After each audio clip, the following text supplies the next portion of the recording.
चलो। आवाज आवाज आवाज आवाज आवाज। हेलो। हेलो। यस।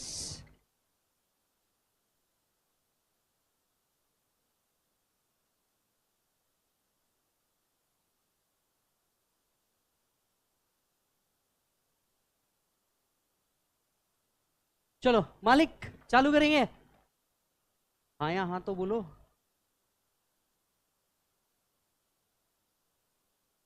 चालू।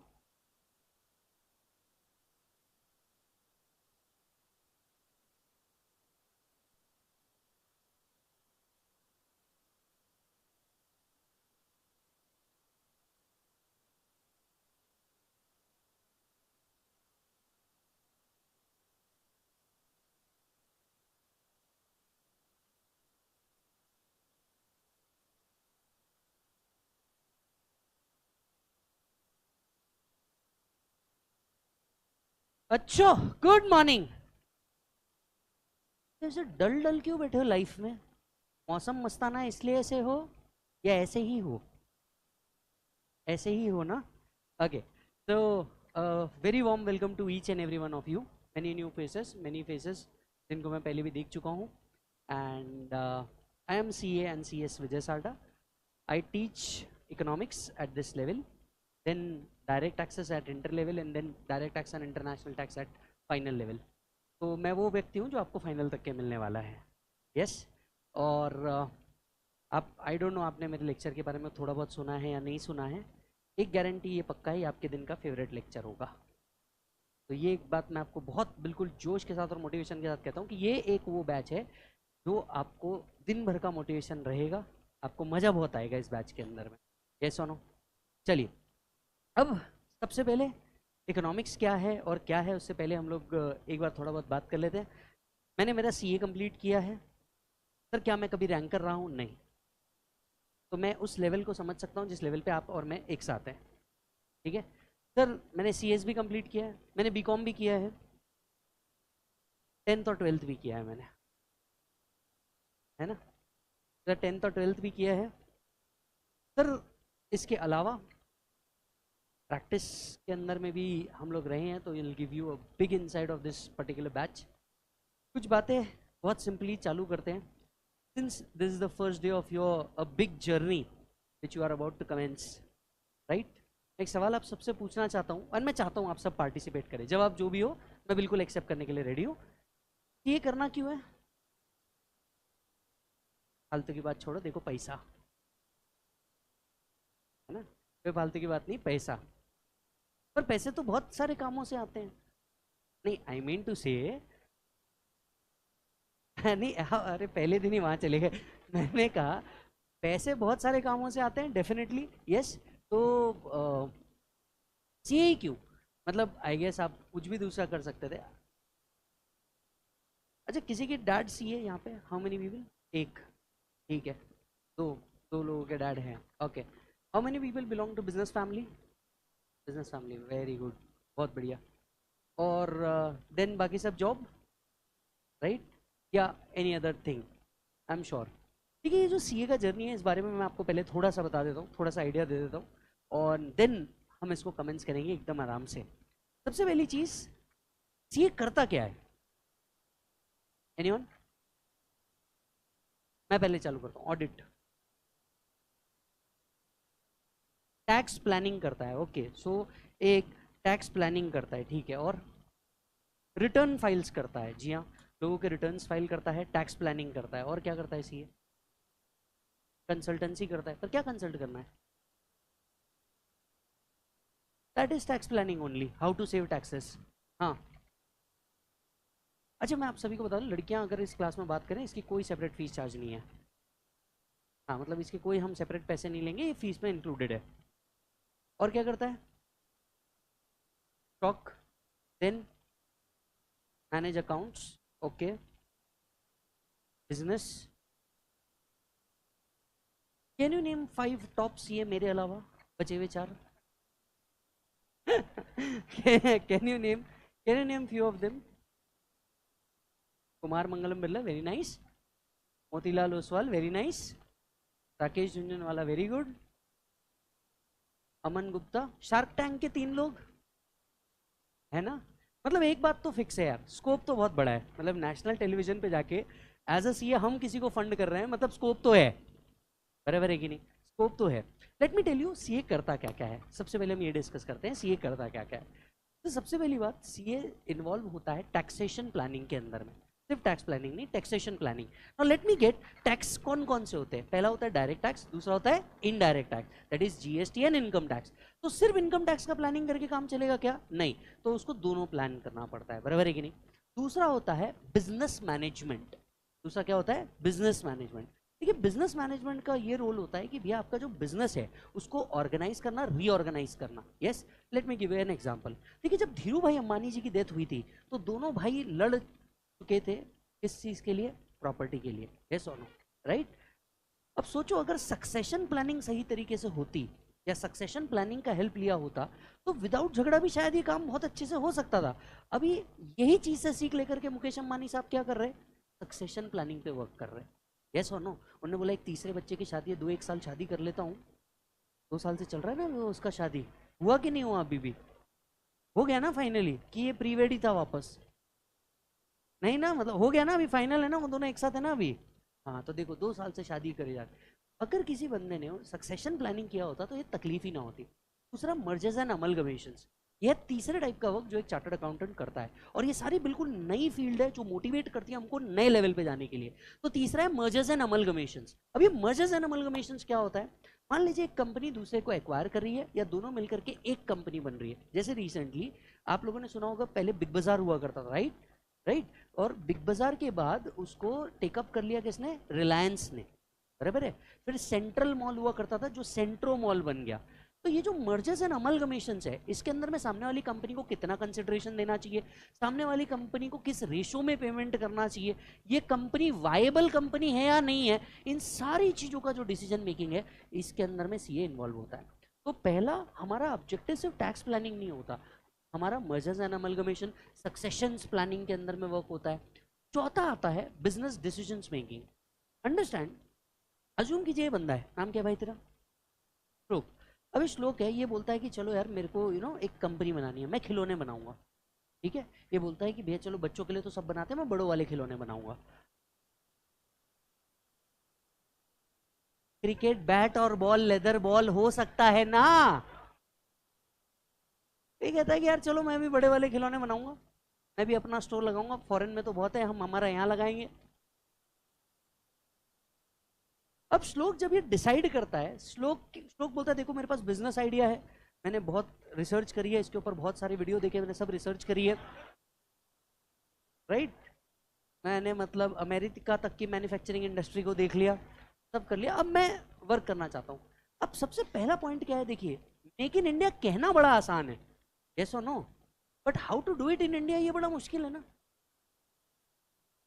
Make sense? हाँ, मेक इन इंडिया बहुत आसान है कहना, पर how to do it in India, यहाँ आप कुछ भी करने जाओ सबसे पहले लॉज एंड रेगुलेशन बीच में आ जाते हैं। अब ये बंदा आकर के बोलता है मैं भैया किस टाइप के ऑर्गेनाइजेशन को स्टार्ट करूं, मैं इंडिविजुअल मेरे नाम पे चालू करूं, मैं कंपनी बनाऊं उसके अंदर में चालू करूं, मैं पार्टनरशिप फर्म बनाऊं उसके अंदर में चालू करूं, यस, मैं किस नियम से ऑर्गेनाइजेशन को चालू करूं। और आप बिलीव करिए इन सभी के लॉज टोटली अलग है, आप डेफिनेटली अभी पढ़ेंगे, इन सभी के लॉज अलग। पार्टनरशिप फर्म को लगने वाला लॉ बिल्कुल अलग, कंपनीज को लगने वाला लॉ बिल्कुल अलग, इंडिविजुअल्स को लगने वाला लॉ बिल्कुल अलग। अब वो आदमी बिजनेस गया एक तरफ, ये पहले लॉ के कंप्लायंसेस में ही भिड़ा हुआ है।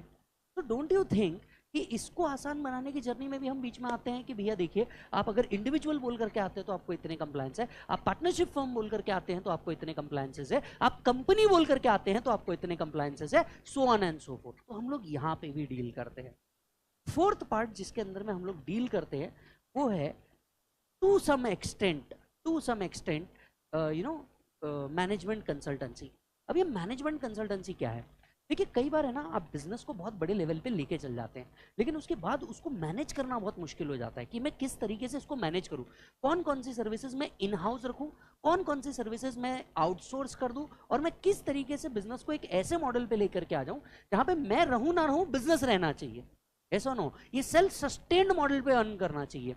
अब ऐसे पॉइंट के ऊपर क्या होता है दोस्त, ऐसे पॉइंट के ऊपर क्या होता है कि आपको एक सीए की ज़रूरत पड़ती है जो आपको ये डिसीजन निकाल करके दे कि यार आप किस तरीके से बिजनेस को क्या कर सकते हैं, वर्कआउट कर सकते हैं। इसके अलावा there are so many thing. Recent content creation भी एक नया फील्ड आ चुका है जिसके अंदर में सीए है। ऐसा नो, कंटेंट क्रिएशन आ चुका है, फिर उसके बाद में यूट्यूबिंग्स आ चुका है। तो there are many field as of now, right. तो कोई एक फील्ड नहीं है। Now then why CA, CA ही क्यों? देखिए, सीए का कोर्स कुछ इस तरीके से इनबिल्ट किया गया है जिस तरीके में आपको बिजनेस से रिलेटेड ऑलमोस्ट हर आइडिया है। आप सोच करके देखिए, in fact doctor require chartered accountant as well, क्योंकि उसको ये तो समझता है ऑपरेशंस किस तरीके से करना है, बट उसको ये नहीं समझता बिजनेस ऑपरेशंस किस तरीके। ऐसा नो, अभी उसके पास पैसा आ रहा है, ये पैसा क्या वो कैश में ले सकता है क्या, कि उसको बैंक में ही मैंडेटरी लेना है? कैश में ले सकता है तो कितनी अमाउंट तक के कैश में लिया जा सकता है? इन सब के ऊपर आज रेगुलेशंस है, इन सब चीज़ों के ऊपर आज रेगुलेशंस है, तब जाकर के काम होता है। अल्टीमेटली स्टॉक मार्केट्स, आप मुझे एक बात बताइए, स्टॉक मार्केट्स के अंदर में हम किसी कंपनी को कहते हैं ये ए कैटेगरी कंपनी है, ये बी कैटेगरी कंपनी है, सी कैटेगरी कंपनी है, whatever category we are saying, आप सोच करके देखो ना बॉस, ये कैटेगरी देने के लिए आपको किसी फाइनेंशियल एक्सपर्ट के ऊपर बिलीव करना पड़ता है, and that financial expert is ये ओनली। ये सुनो, तो ये हुआ हम लोग क्या करते हैं, राइट। अब सर मैं आपको थोड़ा सा लेवल्स भी बता दूँ, आपको पता है सीए की कितनी लेवल्स है, आगे किस तरीके से वर्कआउट होगा? यस, कितने पार्ट में ये डिवाइडेड है? क्योंकि देखो, मेरा ये बहुत अच्छे से मानना है कि अगर हम पहले दिन ये सब समझे ना तो हमारी जर्नी बड़ी आसान हो जाएगी कि ये इसके बाद क्या होगा, उसके बाद क्या होगा, उसके बाद क्या होगा, क्योंकि एक विजन लेके आगे बढ़ना है। यस, चलिए अभी अंडरस्टैंड करते हैं कि सीए का इस टोटल जर्नी के अंदर में कितने स्टेप्स है। एनीवन, आप बोलते जाइए, ऑलमोस्ट सबके साथ ही थोड़ा थोड़ा वर्क हो जाएगा। हाँ जी, सबसे पहले सीए फाउंडेशन है, बराबर है कि नहीं है? सीए फाउंडेशन में कितने सब्जेक्ट्स है सर? Very good. कौन कौन से सब्जेक्ट है ज़रा मेरे को बताइए। सबसे पहला हो गया आपका अकाउंट्स, दूसरा हो गया आपका लॉ, तीसरा हो गया आपका मैथ्स, और चौथा हो गया आपका इको, बराबर। कौन से दो सब्जेक्ट ये सब्जेक्टिव है या एमसीक्यू बेस्ड है, या बोथ ऑफ देम है? मैथ्स और इको ये आपका एमसीक्यू बेस्ड है। मैथ्स और इको ये आपका क्या है बेटा, एमसीक्यू बेस्ड है। और लॉ जो है ये आपका कैसा है बेटा, सब्जेक्टिव। तो लॉ एंड अकाउंट्स आपके सब्जेक्टिव पेपर है और बचे हुए दो पेपर एमसीक्यू रखा गया है। ये ग्लोबल रिकॉग्निशन की तरह रखा गया है, क्योंकि जैसे अगर सीए इंडिया के अंदर में है तो वैसे सीएफए फॉरेन के अंदर में है, ये उनके स्टैंडर्ड्स पे बेस्ड कोर्स बनाया हुआ है। अच्छा जी सर, तो सीए फाउंडेशन के अंदर में अगर हम बात करें, every subject carry 100 marks each, बराबर है। चलो पासिंग क्राइटेरिया भी मेरे को एक बार बता दो, क्या इंडिविजुअली आपको पासिंग क्राइटेरिया है? यस, इंडिविजुअली आप मुझे बताइए हर सब्जेक्ट्स में कितने लाख मार्क्स लेके आने हैं? 40। तो हर सब्जेक्ट में आपको 40 मार्क्स तो लेके आने ही हैं। ये मिनिमम पासिंग क्राइटेरिया है, क्योंकि आप उस लेवल की एग्जामिनेशन को देने जा रहे हैं, उस पोजीशन पे वर्क करने जा रहे हैं जिस पोजीशन को इंडिया लेवल पे रिकॉग्नाइज किया जाता है। करेक्ट और नॉट? यस। आपने डेफिनेटली सुन रखा होगा सीए में 14 घंटे पढ़ना पड़ता, 16 घंटे पढ़ना पड़ता, 18 घंटे पढ़ना पड़ता, सुनना है ना? ये सच भी है ना? क्योंकि देखो, इंडिया में कुछ ही ऐसी डिग्री है जो नाम के आगे लगती है, CA, CS, CMA, advocate, doctor. ये कुछ ही ऐसी डिग्रीज है जो नाम के आगे लगती है, जो जेन्युइनली आपका नाम चेंज करती है। बाकी सारी डिग्रीज आपके नाम के पीछे लगाई जाती है। यस, तो इन्हें उस लेवल पे माना जा रहा है। ये तो इंडिविजुअल हुआ, पर क्या आप जानते हैं आउट ऑफ 400 आपको कितने चाहिए पास होने के लिए? 200। That is a 50% passing criteria. That is a 50% passing criteria. Her subject में इंडिविजुअली 40 होना ही चाहिए, और एग्रीगेट में आपके पास कितने होने चाहिए? 50 होने ही चाहिए। यस और नो? बट अगर मैं इन चारों को भी जोड़ करके देखूं तो ये तो 160 आता है, सॉरी 120 आता है, तो मैं पास होता हूँ क्या? सॉरी 160 है ना, ये तो 160 आ रहा है, तो पासिंग तो होता ही नहीं। अब यहां से निकल के आती है सीए की एक बड़ी कहावत, पता है क्या? At 40 you are pass, at 49 you are fail. पूछो कैसे? मैंने 40 इंटू 4 भी कर दिया तो वो आता तो 160 है। आप तो बोल रहे हो ना इंडिविजुअल सब्जेक्ट में 40 चाहिए ही चाहिए, लो 40 इंटू 4 160 आता, पर पास होने के लिए तो 200 चाहिए ना। पास होने के लिए कितने चाहिए? 200 चाहिए। 200 नहीं आए तो आप फेल हैं। 30 में किसी, सॉरी 40 में किसी से कम आ गए तो भी आप फेल है। तो सीए में कहावत बनती है, at 40 you are pass, at 49 you are fail. Sir how? आप करके देख लो, 49 इंटू 4 कर लो। अगर आप 49 इंटू 4 भी कर लेते हो तो वो लगभग आता है 196, करेक्ट है ना? वो आता है 196। 40 आपको इंडिविजुअल सब्जेक्ट पास होने के लिए चाहिए, बट एग्रीगेट में आपको 50 चाहिए पास होने के, 50 मार्क्स चाहिए, क्योंकि आप 49 इंटू 4 भी लेकर के आ जाओगे तो हो तो आप फेल ही। अच्छा सर ऐसा हो सकता है क्या, मान करके चलो मैं इस सब्जेक्ट में 50 ला रहा हूँ, इस सब्जेक्ट में 62 ला रहा हूँ, एक सब्जेक्ट में 39 ला रहा हूँ और एक सब्जेक्ट में 50 लेके आ रहा हूँ, अब मेरा जो टोटल है ये मोर देन 150 हो गया, बराबर है कि नहीं है? अब मैं पास हूँ या फेल हूँ? फेल। तो मुझे एक पेपर रिपीट करना है या चारों पेपर रिपीट करना है? यही आयरनी है बस। सर क्या आप हमारी, हाँ डरा ही रहा हूँ। सी, किसी भी आप जो एग्जामिनेशन देने जा रहे हैं ना, ये इंडिया लेवल की एग्जामिनेशन, ये कोई स्टेट लेवल की एग्जामिनेशन नहीं है, कोई सिटी लेवल की एग्जामिनेशन नहीं है, ये इंडिया लेवल की एग्जामिनेशन देने जा रहे हैं आप। इसके लिए आपको ये क्राइटेरिया बहुत पहले ही क्लियर होने चाहिए। तो हर सब्जेक्ट में कहने के लिए 40 है ब्रो, है वो कितने, 50 ही है जो तेरे को मिनिमम क्राइटेरियाज में लेके आने हैं। अच्छा सर, सर क्या फाउंडेशन में रैंक्स आती है क्या? अंडरस्टैंड, बहुत पहले ही फाउंडेशन से रैंक का सिस्टम खत्म कर दिया गया है। तो बहुत पहले ही फाउंडेशन से रैंक का सिस्टम खत्म कर दिया गया है, और अब तो रिजल्ट में इस बार से इंस्टीट्यूट फेल या पास भी नहीं लिखती, सक्सेसफुल या अनसक्सेसफुल लिखना चालू कर दिया है। Are you getting the point? Successful या अनसक्सेसफुल लिखना चालू कर दिया है। तो रैंक का सिस्टम फाउंडेशन में नहीं है, बट हाँ अगर आप 300 प्लस लेके आते हैं तो मोटे मोटे तौर पे मान करके चलिएगा कि आप यू नो फाउंडेशन में कहीं ना कहीं रैंक में ही है, राइट? अच्छा जी सर, फाउंडेशन क्लियर करने के बाद you will go to the next step. What is the next step? Intermediate, yes और नो, राइट? इंटरमीडिएट में आपके सब्जेक्ट्स किस तरीके से डिवाइडेड है बताओ? अब यहाँ से आपका कंसेप्ट चालू हो जाता है group wise. There is group 1 and there is group 2। What is group 1? Group 1 के अंदर में कितने सब्जेक्ट है? 3। कौन कौन से? Accounts, law, tax. so it is where I'll again meet you.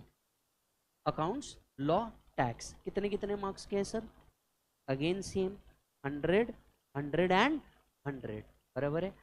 In total कितने हुए? 300। पासिंग के लिए कितना चाहिए? 150। Are you getting the point? Individual passing अभी भी कितनी है? 40। एग्रीगेट पासिंग कितनी है? 50। ठीक है। फिर ग्रुप 2 के अंदर में आपको क्या मिलने वाला है? पहला सब्जेक्ट मिलेगा ऑडिट, दूसरा सब्जेक्ट मिलेगा कॉस्ट, तीसरा सब्जेक्ट मिलेगा FM and SM. Again 100, 100, 100 with 150 as aggregate passing. Yes और नो? क्या मैं सीधे सीधे कह सकता हूँ 600 में से 300 चाहिए टू पास, है ना? बोथ ग्रुप पास। अब यहाँ पे एक बात समझना, बहुत सारे बच्चे ये बोलते हैं कि सर हमने एक ग्रुप देना चाहिए, बोथ ग्रुप देना चाहिए। वो क्राइटेरिया ही खत्म हो गया। आप जितने भी बच्चे हैं ये सारे के सारे न्यू सिलेबस के अंदर में आ रहे हैं। जितने भी बच्चे हैं ये सारे के सारे किस में से आ रहे हैं? New syllabus. अब न्यू सिलेबस में क्या होता है, देखिए पहले ऐसा होता था, यू गिव वन एग्जाम, आप एक ग्रुप दे दो और आपका आर्टिकलशिप शुरू हो जाता था, राइट? पर न्यू सिलेबस के अंदर में इंस्टीट्यूट ने खत्म कर दिया है, which means that if you are cleared with both the group, then and only then you can go for articleship, else you cannot go for articleship. That means ये level को थोड़ा सा और टफ बनाया गया है कि अब वो ऑप्शन ही खत्म हो गया कि मैं एक ग्रुप दूं कि दो ग्रुप दूं। अब दो ही ग्रुप का ऑप्शन है, क्योंकि ऑब्वियसली जब तक कि आप एक भी दोगे तो भी आप आगे तो बढ़ नहीं सकते, तो आपको जो करना है वो दोनों भी करना है, दोनों ग्रुप के साथ आगे बढ़ना है। यहाँ पे एक कंसेप्ट आता है, यहाँ पे एक कंसेप्ट आता है, एक होता है सेट ऑफ नाम का कंसेप्ट, वो यहाँ आता है। अब सेट ऑफ का मतलब क्या है, प्लीज बहुत अच्छे से समझिएगा। अज्यूम कीजिए ग्रुप 1 के अंदर में आपके 140 मार्क्स आए, ठीक है? इंडिविजुअली हर एक में 40 प्लस है। Everyone please pay attention. Group 1 में आपके 140 मार्क्स आ गए, आप पास हैं या फेल हैं? फेल, क्योंकि आपका एग्रीगेट मार्क्स नहीं हो पाए, तो आप एग्रीगेट में अटक गए, ठीक है? अज्यूम कीजिए इसी टाइम पे आपने दूसरा ग्रुप भी दिया और दूसरे ग्रुप में आपको 170 मार्क्स आ गए, बराबर है? दूसरा ग्रुप आप पास है या फेल है? जल्दी जल्दी बोलते हो, दूसरा ग्रुप आप पास है या फेल है? पास है। आप बोथ ग्रुप पास है। सर बोथ कैसे पास हुआ? पहले वाले में तो मेरे को 150 आया ही नहीं। This is called as set off. अब आपके जो मार्क्स काउंट किए जाएंगे ना, ये दोनों को मिला के काउंट किए, तो एक ग्रुप का जो एक्स्ट्रा मार्क्स है ये दूसरे ग्रुप में अलोकेट कर दिए जाते हैं और आप अब बोथ ग्रुप पास माने जाएंगे। आप क्या माने जाएंगे? बोथ ग्रुप पास। तो क्योंकि आपके, अच्छा यहाँ पे एक बात याद रखना, आपको individually 40 plus you have to carry out, right? 40 plus तो आपको लाना ही लाना है। तो यहाँ पे अगर आपके सब में 40 प्लस आ गए, एक ग्रुप में ज्यादा आ गए और दूसरे ग्रुप में कम आ गए, ये दोनों मिलाकर के आपका एग्रीगेट 300 प्लस चला गया, yes you clear this particular examination and this concept is called as set off. तो extra mark in one can be given to another. समझ में आ रही है बात? लेकिन ये फाउंडेशन में हो सकता है क्या मालिक? नहीं, फाउंडेशन में ग्रुप नाम का कॉन्सेप्ट नहीं है। तो ऐसा नहीं सर, ऐसा हो सकता है क्या इसमें ज्यादा आ गए तो एक काम करो, इसका इधर एक दे दो। आप बीकॉम का एग्जाम नहीं दे रहे ना, है ना? बीकॉम का एग्जाम आप नहीं दे रहे। तो ये हुआ सेट ऑफ। सेट ऑफ नाम का कंसेप्ट सबको समझ में आया अच्छे से? यस। एक कंसेप्ट होता है एग्जाम्शन। यहाँ पे एक और कॉन्सेप्ट आता है एग्जाम्शन। आई एम श्योर आप में से बहुत से लोगों को ये नहीं पता है। पता है आप लोग का एग्जाम्शन? ना अंडरस्टैंड। चलिए मेरे को एक पहले एग्जाम्पल बताइए। अज्यूम करो मालिक, आपको अकाउंट्स के अंदर में आ गए 42, आपको लॉ के अंदर में आए 39 और टैक्स के अंदर में आ गए 60, बराबर? ये ग्रुप, ये हमारा टोटल ग्रुप है। आप मुझे बताइए पास या फेल? पास या fail? You will get a fail result, yes और no? You will get a fail result क्योंकि तुम्हारा एग्रीगेट बन पाया क्या ब्रो? नहीं। एक सब्जेक्ट ऐसा था जिसमें आपका 40 बन पाया नहीं। अब आपको कितने पेपर रिपीट करने हैं? लॉजिकली अगर फाउंडेशन के हिसाब से देखा जाए तो आपने तीनों पेपर रिपीट करने चाहिए, लेकिन इंटर में ऐसा नहीं होता। इंटर कहता है अगर किसी सब्जेक्ट में 60 मार्क आ जाते हैं, आपको ग्रुप के बचे हुए पेपर रिपीट करने हैं। जिस सब्जेक्ट में 60 आ गए वो रिपीट नहीं करना। ये भी सिर्फ होता है इंटर लेवल पे ही। तो अब मान करके चलिए, अब मान करके चलिए दूसरा ग्रुप जो आपका ग्रुप 2 था, उसमें अंदर में ऑडिट में आपको 70 आ गए, बचे हुए में 39 एंड 39। आपको ये दो पेपर रिपीट करने हैं। आपको ये जो एक सब्जेक्ट है ये एग्जाम रहेगा। आप नेक्स्ट टाइम जब एग्जाम देंगे आप सिर्फ 2 पेपर की एग्जाम देंगे, एक पेपर का देने का जरूरत, दैट इज जिसमें 60 या उससे ज्यादा मार्क आ गए। इसको हम कहते हैं एग्जाम्शन। क्या कहते हैं? एग्जाम्शन का क्राइटेरिया क्लियर हुआ मालिक सभी को? यस। जैसे ही आप अपना इंटरमीडिएट देंगे आपके साथ क्या चालू हो जाएगा मालिक? आर्टिकलशिप। अब आर्टिकलशिप क्या होता है इस बारे में भी हम थोड़ा सा डिस्कस कर लेते हैं। सर आर्टिकलशिप क्या होता है इस बारे में भी हम थोड़ा सा डिस्कस कर लेते हैं। आपको आर्टिकलशिप किसी प्रैक्टिसिंग चार्टर्ड अकाउंटेंट के पास ही करनी होगी। तो एनी प्रैक्टिसिंग चार्टर्ड अकाउंटेंट जो प्रैक्टिस के अंदर में है उसके अंदर में जाकर के आपको ट्रेनिंग करनी होगी। आर्टिकलशिप का सिंपली मतलब होता है ट्रेनिंग।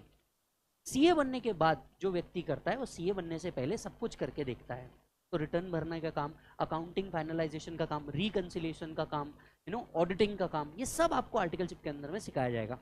आपकी आर्टिकलशिप कितने ईयर्स की रहती है?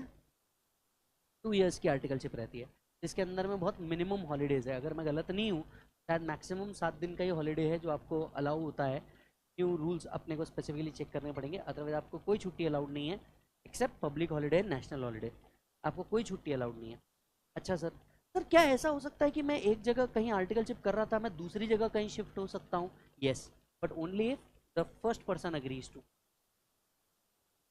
समझ में आया? तो ये आपके मूड के हिसाब से नहीं चलेगा। अब आप किसी के अंदर में ट्रेनिंग है, सर वो सब तो ठीक है, काम करने का पैसा मिलेगा क्या? मतलब ये प्रॉपर ऑफिस है, तुमको अब ऑफिस के जैसे जाना होगा और इसके लिए आपको पैसे भी मिलते हैं। This is called as stipend. क्या बोला जाता है इसको? स्टाइपेंड। स्टाइपेंड मिलता है आपको। अब आपके मन में एक दूसरा सवाल आया कि चलो हम ऑफिस जाएंगे सर बन के, तो सर मतलब कितने पैसे मिलेंगे? आया ना मन में सवाल? एनीवन? कितने पैसे मिलते हैं? 30,000, 40,000, 5K, राइट? 5,000 रुपये प्रति माह, 30 दिन का। ये पर डे नहीं है ओ। पूरे महीने सुबह 9 से रात में 9 बजे तक जब तुम अपनी पूरी मेहनत, इज द राइट वर्ड, जब तुम अपनी पूरी मेहनत करोगे ना तो तुम्हें पूरे 5,000 मिलेंगे। पूरे 5,000, पता है उसमें से भी हो सकता है टीडीएस काट दो, ऑफिस फंड, या तुमने कोई गलती की होगी, ऑफिस का कोई सामान तोड़ा होगा तो उसका फंड काट दे। सर उस हिसाब से तो देने निकल जाएंगे। दूसरे ईयर में ये 7,500 हो जाता है, दूसरे ईयर में ये 7,500 रुपये हो जाता है। हालांकि देखिए ये इंस्टीट्यूट का मिनिमम है, पर ऐसा मिनिमम होता नहीं है, हर सिटी के हिसाब से ये चेंज है। जैसे पुणे के अंदर में ना फर्स्ट ईयर में ये 7 से 8 हज़ार रुपये पे आ चुका है, एंड अलग अलग सिटीज़ के हिसाब से ये चेंज होता रहता है। तो ये मिनिमम है जो इंस्टीट्यूट ने बोला है कि आपको 5,500 और 7,500 रुपये तो देनी ही है, जो आपके पर्सनल बैंक अकाउंट में आएंगे, राइट, ये आपको दिया जाएगा। सर क्या इसके ऊपर टैक्स भरना होता है? Answer is no. ये आपको सिखाने के पैसे दिए जाते हैं, मतलब सोचो आपको ही सिखा रहे हैं और पैसे भी आप ही को दे रहे हैं। Okay sir. सर आर्टिकलशिप जब आप क्लियर करेंगे, और आर्टिकलशिप के साथ साथ ही आपका आईटीटी भी रहेगा। Have you heard about ITT? Sir ITT is a training, जहाँ पे आपको क्या किया जाता है, ट्रेन किया जाता है आईसीएआई द्वारा। इसकी कोई पर्टिकुलर क्लास नहीं होती, इसको आईसीएआई का 10 दिन का ट्रेनिंग होता है। इस ट्रेनिंग में आपको सिखाया जाता है how to behave in office, how to behave with a client, है ना। आपको थोड़े से अटायर अपने चेंज करने पड़ेंगे, आपको स्नीकर्स से निकल के फॉर्मल्स में जाना पड़ेगा, थोड़ा सा अजीब है पर करना पड़ता है, ऐसा नो। फिर how to behave on a client place, आप क्या करेंगे क्या नहीं करेंगे। फिर आपको प्रेजेंटेशंस कैसे बना के देने हैं, पब्लिक स्पीकिंग का आर्ट किस तरीके से होता है, राइट, ग्रुप में किस तरीके से काम किया जाता है, क्योंकि तब तक के तुम कौले कौले बच्चे होते हो, है ना। यू डोंट नो ऑफिस का एनवायरनमेंट कैसा होता है, ऑफिस का वर्किंग किस तरीके से होता है, तो ये सब उधर सिखाया जाता है। आईटीटीओ पे इधर ही होता है, 3rd फ्लोर पे, इधर ही होता है। ये बिल्डिंग अभी जीवन है तुम्हारा, ठीक है। इस बिल्डिंग की भी कुछ खास बातें मैं बताऊंगा आगे, है ना। सर मतलब कोई आप भूत वाली बातें, हाँ बताऊंगा बताऊंगा। है आत्मा, तो सच में यार, एक बार जो यहाँ आ जाता 4 साल इधर ही रुकना पड़ता। देन आएगा मालिक आपका फाइनल। फाइनल में कितने पार्ट में डिवाइडेड है बोलो जल्दी से? 2। बोलो कौन से? Again group 1 and group 2। Group 1 के अंदर में क्या होगा sir? FR, SFM and audit. FR is what? Accounting standard का एडवांस्ड वर्जन, अकाउंटिंग फाइनलाइजेशन का advance version, this called as financial reporting. Yes, तो F R is called as financial reporting. Second होता है एस एफ एम, ये वो subject होता है जहाँ पे आपको पूरा stock market strategy, fund management, cash management, capital budgeting, project reporting, ये सारी चीज़ें आती है। देखिए कोई भी कंपनी तब तक किसी स्टार्टअप को लोन नहीं दे सकती जब तक ये सीए सर्टिफाई ना कर दे दैट यस बिजनेस में पोटेंशियल है पैसा वापस देने का। तो this thing is called as project reporting. तो सीए उस प्रोजेक्ट की वायबिलिटी को चेक करता है, और if it found viable then and only then on that basis bank gives you the finance. Yes और नो, राइट। आपने कई बार स्टार्क टैंक देखा है क्या? उसमें कई बार आपने देखा होगा कि जो जजेस होते हैं वो पूछते हैं कि आपका ईबीटी कितना है, प्रॉफिट आफ्टर टैक्स कितना है, फिर कितना तुम रेम्यूनरेशन के लिए अलोकेट करने वाले हो, कितना मार्केटिंग के लिए अलोकेट करने वाले हो। ये सब वो क्यों पूछ रहे हैं? और आपने कभी भी फोकस करना, मैक्सिमम ये सवाल उनके पास से आएंगे जो सीएज होंगे कि आपने कितना अलोकेट किया है, ये डिटरमाइन करने के लिए कि उसका प्रॉफिट क्राइटेरिया कितना है, उसका प्रॉफिट परसेंटेज कितना है। तीसरा ऑडिट। देखिए ये बहुत ही गजब सब्जेक्ट है, purely theory but most practical.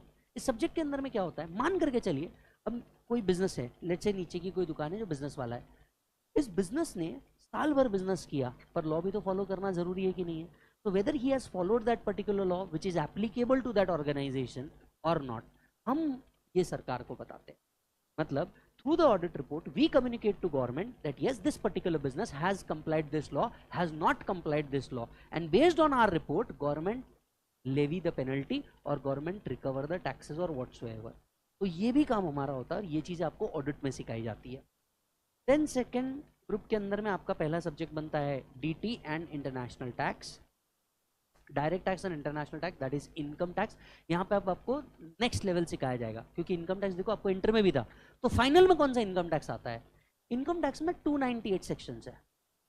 Yes, तो इसके कुछ सेक्शंस आपको इंटर में दिए हैं, कुछ सेक्शंस फाइनल में दिए हैं। तो असेसमेंट प्रोसीजर, जब किसी व्यक्ति को नोटिस आया, मान लो इसके घर पे रेड पड़ी, तो इसके घर पे अगर रेड पड़ती है तो रेड के कंप्लायंसेस क्या क्या होते हैं, पावर ऑफिसर के पास क्या है, आपके पास क्या पावर है, असेसमेंट्स प्रोसीजर्स क्या होते हैं, किसी को इनकम टैक्स का नोटिस निकलता है, जीएसटी का नोटिस निकलता है तो क्या, किसी बिजनेस का अकाउंट अगर फ्रीज कर लिया जाता है, return filing compliance, TDS compliance, advance tax compliance, ऐसे बहुत बड़े बड़े बड़े बड़े शब्द है।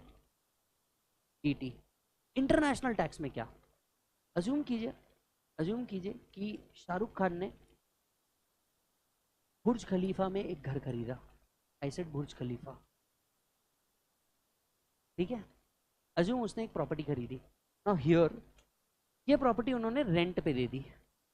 यस और नो? किसी मियाँ भाई को ये प्रॉपर्टी रेंट पे दे दी। अब आप अंडरस्टैंड कीजिए, is Shahrukh Khan getting an income from out of India? Yes और नो? दुबई का गवर्नमेंट टैक्स छोड़ेगा क्या, इफ एनी? वैसे दुबई में टैक्स होता नहीं, बट दुबई का गवर्नमेंट टैक्स छोड़ेगा क्या? नहीं। At the same time Indian government tax छोड़ेगा क्या? बोलेगा भाई ये शाहरुख होंगे, ठीक है, टैक्स का काम तो टैक्स ही करेगा। ऐसे केस में शाहरुख क्या बोलेगा, वो सब तो ठीक है, ये तुम्हारे झगड़े के बीच में पिस तो मैं रहा हूँ, मैं इंडिया में टैक्स दूँ कि दुबई में टैक्स दूँ, मैं किधर टैक्स दूँ? इस बात को क्लैरिफाई किया जाता है कि किससे क्या टैक्स होना चाहिए। क्योंकि सोच के देखिए, इंटरनेशनल कंपनीज लाइक एप्पल जो इतनी जगह पे टैक्स भर रही होंगी और इतने कंट्री में ऑपरेट कर रही होंगी, सैमसंग जो इतनी कंट्री में होंगी और इतने जगह पे टैक्सेस भर रही होंगी, इन सब के लिए इंटरनेशनल टैक्स लॉस भी समझने जरूरी है, क्योंकि आप you could be placed in an international designation as well. फिर आता है आपका आईडीटी। आपने कई बार वो वीडियो देखे होंगे ना, कस्टम्स में चीज़ें पकड़ी जाती है, सोना स्मगल करके ला रहे हैं, एट्सेट्रा एट्सेट्रा। तो you know, custom related, import export related पूरा का पूरा लॉ आप आईडीटी में पढ़ते हैं। फिर जीएसटी से रिलेटेड पूरा का पूरा लॉ आप आईडीटी में पढ़ते हैं। और तीसरा एक पेपर है बेटा, वो है ओपन बुक।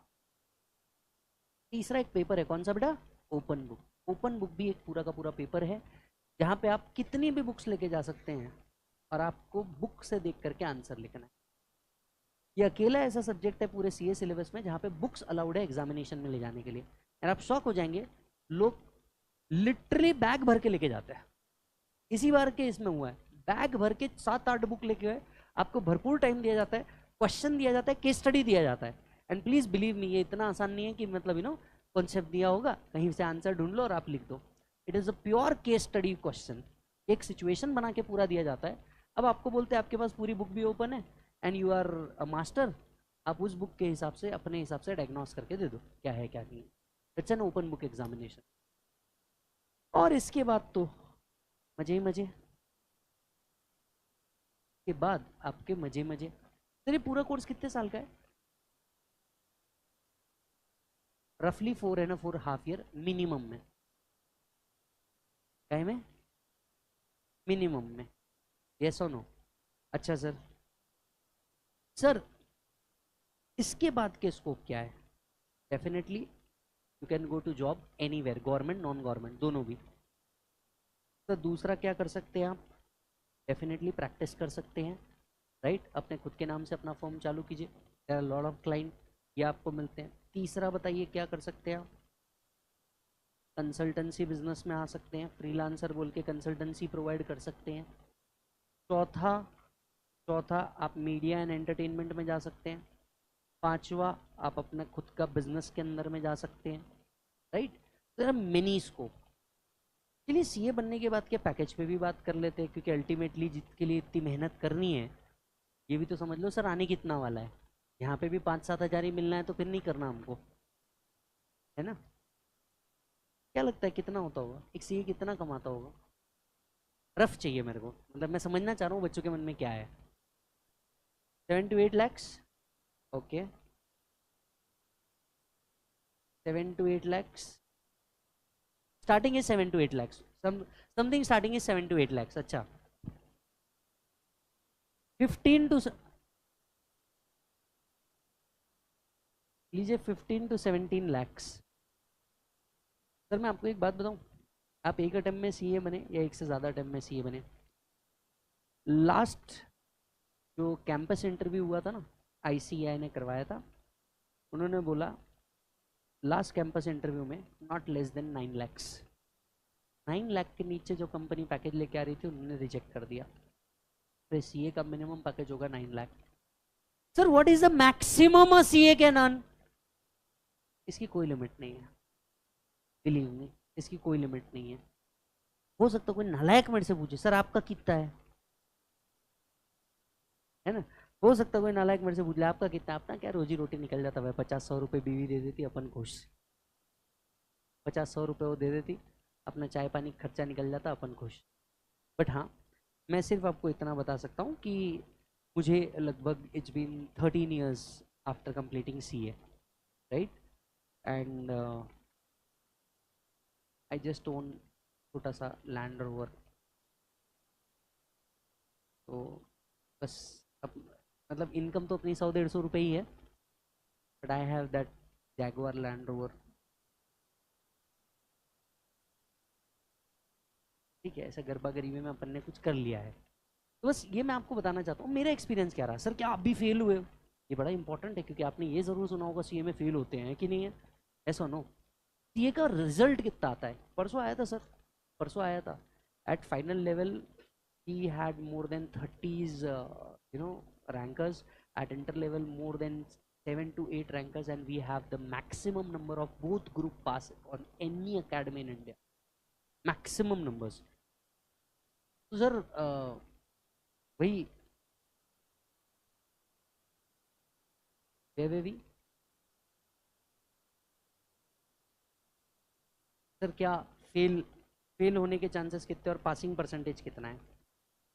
सर इस बार का जो पासिंग परसेंटेज था ना फाउंडेशन का, वो लगभग लास्ट टाइम का मैं आपको बता रहा हूँ, रफली कुछ 28% था। इंटर का इस बार इन्होंने लगभग 30% निकाला है, फाइनल का भी इस बार इन्होंने 30% निकाला। ये कि हिस्ट्री में ये कभी नहीं हुआ, ये फाइनल का रिजल्ट 30% आ गया, कभी नहीं हुआ ये। फाइनल का रिजल्ट 30%, मतलब मैक्सिमम ये फाइनल का रिजल्ट आपको देखने को मिलता है 8 या 9%। मतलब if 1 lakh student give the examination, only 9,000 clears ही है। इस बार I don't know how, if 1 lakh given the examination, 30,000 student has become chartered accountant। यहाँ कोई स्कैम नहीं है, नहीं नहीं, बिलीव मी, यहाँ कोई स्कैम नहीं है। ये नॉर्मल एग्जामिनेशन जैसा नहीं है। यहाँ पे बड़ा सिंपल है, अभ्यास कर आपल्याला आरक्षण नाही। ये कोर्स में ऐसा कुछ भी नहीं है। 35% वाले को भी उतनी ही इज्जत है जितनी 99% वालों को है। परसेंटेज से याद है, how many people of you out of you has got more than 90%? Tenth की बात करते हैं, 12th का तो छोड़ दो। मोर देन 90%, 95 प्लस वाले कौन कौन है? 95 प्लस आते हैं इतने? चलो है, लड़के लड़के एक जन हाथ नहीं उठाया दे है लड़कों में है इतना। 2-5 अटेम्प्ट मिला के इतना जोड़ दो। Okay, how many people 80 to 90 bracket? 80 to 90 bracket, oh शानदार, क्या बात है, बहुत सारे। 70-80 ब्रैकेट, हाँ बढ़िया। 60-70, वाह शानदार। 50-60, very good. 40-50,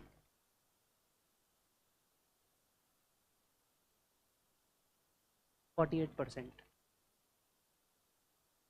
which simply shows I have got 48%, which simply shows percentage is not the criteria in this course, believe me, percentage is not the criteria। I am 48%। whether I have failed an examination, yes, twice। whether I have failed this examination, yes, twice। क्या है, जीवन में fail होना भी बहुत ज़रूरी है। आपको ना सक्सेस की कीमत पता होती है। जब तक कि आप फेल नहीं होते ना, तब तक आपको इसका मतलब ये नहीं है कि आपको फेल होना है। दैट सिंपली शोज कि यार हाँ मैं था वैसा, ठीक है, बिल्कुल पढ़ाई में बहुत ज़्यादा इंटरेस्ट नहीं, ये नहीं वो नहीं, था वैसा मैं, वो द पीरियड ऑफ टाइम समझ में आया। बट एक चीज़ ना मेरे को इस कोर्स ने सिखाई है कि फेल होने के बावजूद भी ना, अगर आप मन लगा के काम करोगे ना, तो nothing is big deal for you. मेरे हिसाब से पहले एक पॉइंट था यार, जिस टाइम पे हम बने थे आज से 10 से 13 साल पहले, यार 5 लाख रुपए का पैकेज मिल जाए तो बहुत बड़ी बात है यार, 5 लाख रुपए का पैकेज मिल जाए तो। Believe me from the grace of God, 5 lakh के ऊपर का तो EMI है मेरा आज के तारीख में मंथली। आज 5 लाख के ऊपर का तो मंथली EMI है ब्रो। तो एक बात आपको समझनी है, 5 साल ना आपकी लाइफ जेन्युइनली हेल है। मतलब सर आप क्या बोल रहे हो, हेल है? सर आप पहले दिन ये बोल रहे हो? मैं आपको पहले दिन कोई आपको ग्लूमी पिक्चर नहीं दिखाना चाहता, कोई क्लाउड पिंक नहीं दिखाना चाहता मैं आपको। This is what it is. यहाँ ना वो बच्चा पास नहीं होगा जिसके 90-95% आ गए या बहुत रैंकर आ गए, नहीं। You are consistent with 35 also, you will clear this examination. This is the first day instruction to all. तो करना क्या है, पहले ही दिन से जितना भी हम लोग ने लेक्चर लिया है, राइट, जितना भी आपको क्लास में कराया जाएगा, आपकी रिस्पॉन्सिबिलिटी पहली बनेगी उसको जाकर के डेली बेसिस पे रिवाइज कर लेना। क्योंकि होगा क्या, सीए के पूरे सिलेबस के अंदर में ना इतना कंटेंट है कि अगर ये ब्रेक होना चालू हुआ तो ये पाइलअप होते जाएगा and you will never be able to go again. पहला। दूसरा, consistency and discipline. Consistency and discipline. कई बार ऐसा होता है लेक्चर्स के अंदर में, क्योंकि कंटेंट बहुत ज़्यादा है, तो शुरुआत में तो तुमको बहुत एनर्जेटिक लगेगा, मजा आएगा, भाई तरह गाड़ी तरह भाई चलाए। शुरुआत में ना बहुत होता है, फिर धीरे धीरे ना वो मोटिवेशन डाउन हो जाता है, तुमको लगता है क्या जीवन चल रहा मेरा, रोज सुबह उठ के आ रहा, फिर लेक्चर कर रहा, फिर यही हो रहा। एक टाइम आएगा, ये मोमेंट आएगा। वो जो मोमेंट अगर किसी ने सर्वाइव कर लिया ना, कि कुछ भी हो जाए मैं लेक्चर में बैठूंगा ही बैठूंगा, कुछ भी हो जाए, ये मोमेंट अगर उसने सर्वाइव कर लिया ना, believe me, he will get through the examination. तीसरा है सेल्फ कॉन्सेंट्रेशन। Self concentration. देखिए, जब आप इस कोर्स के अंदर में आते हैं ना, तो आपसे बहुत कुछ छूटेगा। सबसे पहले छूटेंगे दोस्त, क्योंकि अब वो दोस्त जो आपके साथ घुमा करते थे वो आपके नहीं रहेंगे, क्योंकि आप ज़्यादा बिजी हो जाओगे, है ना। संडे के दिन भी बहुत बार क्लासेस हो जाते हैं डिपेंडिंग अपॉन द सिलेबस, और तुम्हारा तो ऐसा है कि अब साल में 3 बार अटेम्प्ट हो रहा है, तो तुम्हारे को पहले जितना टाइम मिलता था क्लासेस को, अब उतना कम मिलेगा क्लासेस का टाइमिंग। तो तुम ज़्यादा बिजी हो जाओगे, तो फैमिली के मोस्ट ऑफ द फंक्शंस में आप नहीं जा पाते, क्योंकि एक तरफ फंक्शन चलता रहता, दूसरी तरफ आपके दिमाग में टेंशन चलता रहता है, यार ये बाकी है, ये बाकी है, ये बाकी है, मेरा रिवीजन बाकी है, ये बाकी है, वो बाकी है। बट अगर आप थोड़ा सा सेल्फ सेंटर्ड रहेंगे अगले 3 साल के लिए, definitely will get through. Are you getting the point? Yes और no? The whole mantra I am giving you is very simple, just focus on your yourself 3 to 4 years। No, just leave everything, just leave everything. Because जिस कोर्स को आप करने जा रहे हैं ना, वो टेक्निकली ना हिमालय चढ़ने जैसा है। दिखता बहुत अच्छा है दूर से, बहुत मज़ा भी आता है देख के, और जब चलना चालू करते हैं ना, तो आपको बहुत चीज़ें छोड़नी पड़ती है ना। इसे एक शायरी से कहना चाहूँगा। देखो, मेरे लेक्चर में शायरी एक बेसिक इम्पॉर्टेंट पॉइंट है, और ये आता है, तो कुछ बेस रूल आपको बता दूँ। चालू करने से पहले होता है इरशाद। क्या होता है? और थोड़े से ना एक्सट्रोवर्ट बने, ऐसे आके पहले दिन बैठे हो, 20-25 दिन बाद ना तुम जो नालायक बनने वाले हो ना, मैं तुम्हारे को बता रहा हूँ, जिन्होंने पहले अटेंड किया है उनको मालूम है, ये पहले पहले दिन का होता है, आदमी आके सीधा होता है, बाद में कोई सीधा नहीं होता। ठीक है। फर्स्ट स्टैंजा के बाद होता है वाह वाह। क्या होता है? और उसके बाद आता है बहुत खूब। समझ आया तो? ठीक है, तो चलो इरशाद करो। कि किसी ने कहा था नज़ारे बड़े अच्छे होते हैं ऊपर से। किसी ने कहा था कि नज़ारे बड़े अच्छे होते हैं ऊपर से, किसी ने ये बताया ही नहीं कि देखने अकेले पड़ते हैं। मीनिंग ये होता है, अगर आप माउंट एवरेस्ट को भी देखेंगे ना, तो वहाँ पे एक साथ बहुत लोग नहीं आ सकते, एक टाइम पे एक ही जन जा सकता है पीक पे, और वो देखने अकेले ही होते हैं। बस यही चीज़ है, बस देखना अकेले है, बाकी सब तो आप ऑलमोस्ट डन कर ही डालेंगे। एंड बिलीव मी, इससे कोई फ़र्क नहीं पड़ने वाला आप मराठी बैकग्राउंड से आते हैं, गुजराती बैकग्राउंड से आते हैं, किस बैकग्राउंड से आते हैं, किस लैंग्वेज में आपने स्कूल किया है, राइट, इससे कोई फ़र्क नहीं पड़ता। I am itself from Gujarati medium school, तो इससे कोई फ़र्क नहीं पड़ता। But I have still done my CA, CS, BCom, UPSC prelims, I have given this examination, तो इससे कोई फ़र्क नहीं पड़ने वाला। Getting the point? Now let us come to our subject. ये मैंने आपको पूरा स्कोप बता दिया, I am sure that you will work for it. Yes sir, इसके अलावा आपके आई गेस कॉलेजेस चालू हो गए हैं क्या, कि अभी आप करने वाले हैं? क्योंकि हम 2 मिनट फिर उस पर भी डिस्कशन कर लेते हैं। कॉलेज चालू हो चुके हैं आपके? यस, या अभी तक के आपने किसी ने डिसीजन नहीं लिया होगा ना, तो mostly select that particular college where attendance is not mandatory. Mostly आपने वही कॉलेज सिलेक्ट करना चाहिए जहाँ पे अटेंडेंस मैंडेटरी नहीं है, because this will consume your more and more time, right. अब हम बात करते हैं इकोनॉमिक्स की। किसकी बात करते हैं बेटा? इकोनॉमिक्स की। तो आई will be teaching you economics. Sir, economics के अंदर में 2 पार्ट है आपको। पहले क्या था और अब क्या है? ओल्ड सिलेबस के अंदर में there was economics with BCK and BCR जैसे सब्जेक्ट। न्यू सिलेबस के अंदर में फाउंडेशन से BCK एंड BCR हटा दिया गया, और इकोनॉमिक्स के अंदर में 2 पार्ट क्रिएट कर दिए गए। इकोनॉमिक्स के अंदर में पहला पार्ट क्रिएट किया गया माइक्रो, और दूसरा पार्ट क्रिएट किया गया मैक्रो, राइट। तो इकोनॉमिक्स आपका 2 पार्ट में डिवाइडेड है, micro and macro, right. Micro के अंदर में you have given 5 chapters, whereas macro के अंदर में यू हैव गिवन 5 चैप्टर्स। तो माइक्रो में 5, मैक्रो में 5। I will be teaching you micro and RJ will be teaching you macro, बराबर है। तो माइक्रो एंड मैक्रो दोनों बिल्कुल डिफरेंट है। एक इंडिविजुअल ऑर्गेनाइजेशन के बारे में बात कर रहा है, एक नेशनल ऑर्गेनाइजेशन के बारे में बात कर रहा है। यस, तो माइक्रो एंड मैक्रो ऐसे दो पार्ट के अंदर में डिवाइडेड है। अच्छा जी सर, ये दोनों सब्जेक्ट प्योरली, ये दोनों पार्ट एमसीक्यू के अंदर में आते हैं। अब एमसीक्यू से याद आया कि सर क्या हमारे पास निगेटिव मार्किंग है, हाँ या ना? कितना है negative marking? 0.25. Let me just change this for you. It's not 0.25, it's 1.25. कुछ नहीं समझा ना? किसी को समझा क्या क्या किया मैंने? It is not 0.25 bro, it is 1.25. Sir कैसे? जो गलत किया उसका भी तो मार्क्स जाएगा। ये 0.25 तो जो सही है उससे लेके जाएगा। एक गलत answer in economics will charge you 1.25। जो आप गलत कर रहे हैं उसका 1 मार्क नहीं मिलने वाला, उल्टा जो सही है उसका 0.5 खींच के लेके चले जाएगा वो। तो wrong answer in this particular course is not 0.25, it's 1.25। तो आपको जो भी आंसर रखने हैं बहुत सटीक रखने हैं, no if no but, only cut to cut पे चलना है। यस अच्छा जी सर। सर मैक्रो के बारे में खैर आपको आरजे बता देंगे, let us discuss about micro. Swaraj, anyone? Yes okay. गाड़ी कुठे लावली बाळा तू? ओके,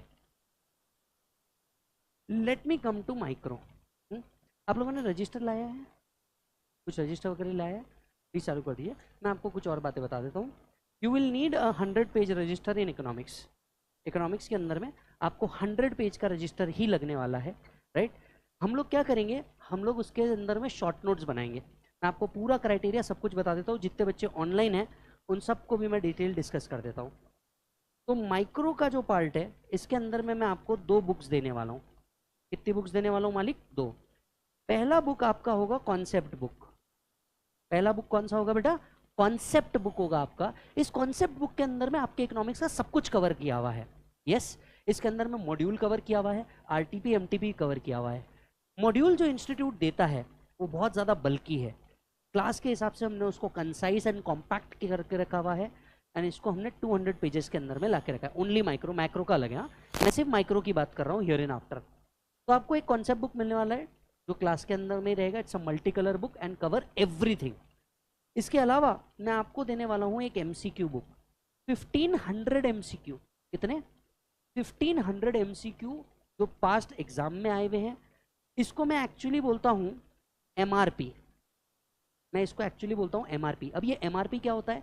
एम का मतलब होता है MTP. MTP is model test paper. Institute हर अटेम्प्ट से पहले ना मॉडल टेस्ट पेपर्स निकालता है बच्चों के प्रैक्टिस के लिए। तो एमटीपी के जितने क्वेश्चन है मैंने निकाले, मैंने उसके अंदर में डाल दिए, ताकि आपको है ना 10 बुक ना घूमना पड़े। एक ही बुक का में सब कंपाइलेशन है। तो एम का मतलब हुआ यहाँ पे एमटीपी के सारे क्वेश्चन आ गए। आर का मतलब हुआ यहाँ पे RTP, revision test papers. Again institute ही हर बार निकालता है एग्जाम से पहले आरटीपीज, और इसके अंदर में बहुत सारे क्वेश्चन एंड आंसर देता है आपको एक्स्ट्रा प्रैक्टिस के लिए। तो आरटीपी भी मैंने इसके अंदर में कवर कर लिया। और पी का मतलब है यहाँ पे पास्ट पेपर्स। तो आज तक के आपको जितने पास्ट पेपर्स आए हैं ना वो भी हमने इसके अंदर में कवर कर रखा है।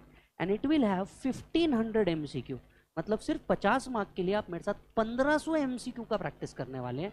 एंड आई एम श्योर इसके बाहर फिर कुछ नहीं आ सकता। यस और नो, इसके बाहर कुछ आ ही नहीं सकता। तो practically you will gate 2 books, पहला कॉन्सेप्ट बुक और दूसरा क्या मिलेगा बेटा? MCQ book. दूसरा, मान लीजिए अगर आपको कोई क्वेश्चन आता है, जितने बच्चे ऑनलाइन ऑफलाइन है, अगर आपको कोई क्वेरीज आती है, पहला आप क्वेरीज लाइव स्ट्रीम के अंदर में मेरे से पूछ सकते हैं, लाइव क्लास के अंदर में पूछ सकते हैं, क्लास होने के बाद पूछ लो, हम दिन भर यहीं पड़े रहते हैं, आप भी कुछ दिनों बाद यहीं के हो जाओगे, ठीक है? इसके अलावा मान लो रात में 1 बजे मन नहीं लग रहा, बेचैनी सी हो रही है, ऐसा लग रहा है कि मैसेज करे बिना हो ही नहीं पाएगा, तो you can mail me askvijsir@email.com। बस आपका जो भी क्वेरी है आप सीधा आस्क विजय सर, और ये हमने एक मेल सभी टीचर के लिए बनाया हुआ है, ask RJ, ask DK, ask MT, तो सभी टीचर के लिए कॉमन हमने ये बनाया हुआ है। तो जो भी सर है तो उनका बस आस्क पर्टिकुलर सर का नेम दिस, आप उसको मेल कर दीजिए, डेफिनेटली आपको 24 से 48 आवर्स के अंदर में रिप्लाई आ जाएगा। यस अच्छा सर। सर तीसरा, तो नंबर ऑफ टॉपिक्स कितने होंगे? माइक्रो के अंदर में कितने टॉपिक थे मालिक, बोलो जल्दी से। 5। यस 5 टॉपिक थे, which is divided as under. सबसे पहला चैप्टर है आपका बेसिक्स ऑफ इकोनॉमिक्स। ये लगभग 8 to 10 मार्क्स के लिए आता है, तो एग्जाम के अंदर में ये लगभग 8 to 10 मार्क्स का कवरेज रख रहा है। मैं पहले ही दिन आपको पेपर एनालिसिस दे रहा हूँ, क्योंकि एंड में देना पेपर ही है, तो पेपर एनालिसिस में आपको पहले दे दूँ, तो आपको ये 8 to 10 मार्क्स के लिए आता है, बराबर है। सर ये फर्दर कितने यूनिट्स में डिवाइडेड है? इस चैप्टर के अंदर में आपको 2 यूनिट्स है, मतलब एक चैप्टर डिवाइडेड इन 2 यूनिट्स, ये दोनों यूनिट मिला के 8 से 10 मार्क के लिए आपको आते हैं। पहले ही दिन ये एनालिसिस लिख लो, कोई एनालिसिस नहीं देता, तो जो चीज़ आपको मैं निकाल करके दे रहा हूँ that is the complete thing. आपका सेकंड चैप्टर बनता है आपका कंज्यूमर डिमांड एंड सप्लाई। दूसरा चैप्टर आपका बनता है consumer demand and supply. As you can see यहाँ पे कितने यूनिट है, 3 यूनिट, एक कंज्यूमर, एक डिमांड, एक सप्लाई। ये 12 to 14 मार्क्स के लिए आता है, which means this is the most important topic in your syllabus. तो लगभग 12 से 14 मार्क के लिए आपका चैप्टर नंबर 2 आता है। This is an important topic, right. तीसरा आपका बनता है प्रोडक्शन एंड कॉस्ट। इसके अंदर में 2 यूनिट दिए हुए हैं, 8 to 10 मार्क्स के लिए ये अप्रोच करता है। Chapter number 4 market price, different price in different market.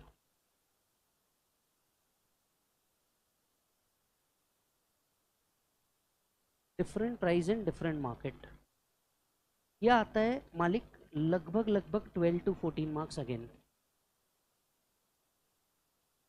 And 5वां चैप्टर होता है बिजनेस साइकिल।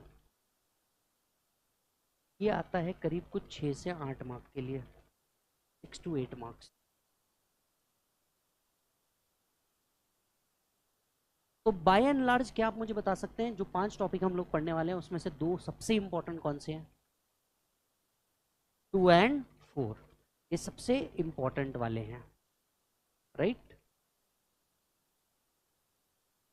अच्छा एक बात मैं आप सभी को बता दूं मालिक, जितने लोग ऑनलाइन ऑफलाइन बैठे हुए हैं, आप सभी को एक बात बता दूं, इको का पेपर आप घर पे नहीं ला सकते, आंसर के साथ ही आपको पेपर भी सबमिट करना है। आई मीन टू से जब आप एमसीक्यू सॉल्व करेंगे तो ये पेपर भी किसके पास सबमिट हो जाता है? आईसीएआई के पास। तो पूरे फाउंडेशन में सिर्फ 2 क्वेश्चन पेपर ऐसे हैं जो आप घर पे ला पाएंगे, वो है अकाउंट्स एंड लॉ। इको और मैथ्स का पेपर आप घर पे नहीं ला सकते, वो पेपर भी सबमिट करना होता है आंसर के साथ ही। यस और नो? पेपर भी सबमिट करना होता है आंसर के साथ ही। तो आप मुझे ये भी बता दीजिए, is the eco first paper और the last paper of your foundation? Last paper, it will be the last paper. Paper को पढ़ने के बाद, देने के बाद आप सिर्फ एंजॉय कर पाएंगे। यस और नो? चलिए आता हूं मैं नेक्स्ट पॉइंट पे। ये लिख लिया बेटा सभी लोगों ने? आता हूं मैं नेक्स्ट पॉइंट पे। मैं अज्यूम करता हूं आप सभी लोगों ने इकोनॉमिक्स पढ़ा होगा इसके पहले, और अगर नहीं भी पढ़ा है, आप साइंस बैकग्राउंड से, तो don't worry, I am there. मैं चालू कर रहा हूं आपका बेसिक्स ऑफ इकोनॉमिक्स। मैं ये अज्यूम करता हूं कि आपने इकोनॉमिक्स कुछ भी नहीं पढ़ा, ये अजम्पशन ठीक है ना? क्योंकि अपने को चालू तो जीरो से ही करना चाहिए। तो मैं ये अज्यूम करता हूं कि आपने इकोनॉमिक्स को कुछ नहीं पढ़ा। First tell me why we learn economics.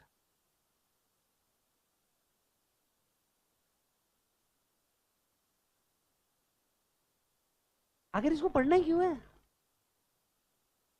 तो देखो फालतू की बात नहीं करते, सिलेबस में दिया है, पढ़ लेना। ये सब मत पूछो क्यों दिया है, नहीं ऐसे थोड़ा ना होता है यार। अगर दिया है तो सवाल तो मन में आना ही चाहिए ना, अरे क्यों पढ़ना है, काय के लिए पढ़ना है, कौन दे रहा, किसके लिए दे रहा, क्यों, आखिर हमें करना ही क्यों है? देखिए इकोनॉमिक्स का छोड़िए, पूरे वर्ल्ड का ना एक फंडामेंटल प्रॉब्लम है। There is a huge fundamental problem of economics. आपने कभी सुना भी होगा, human wants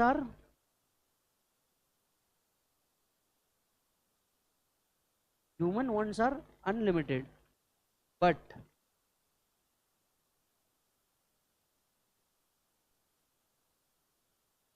resources are scared.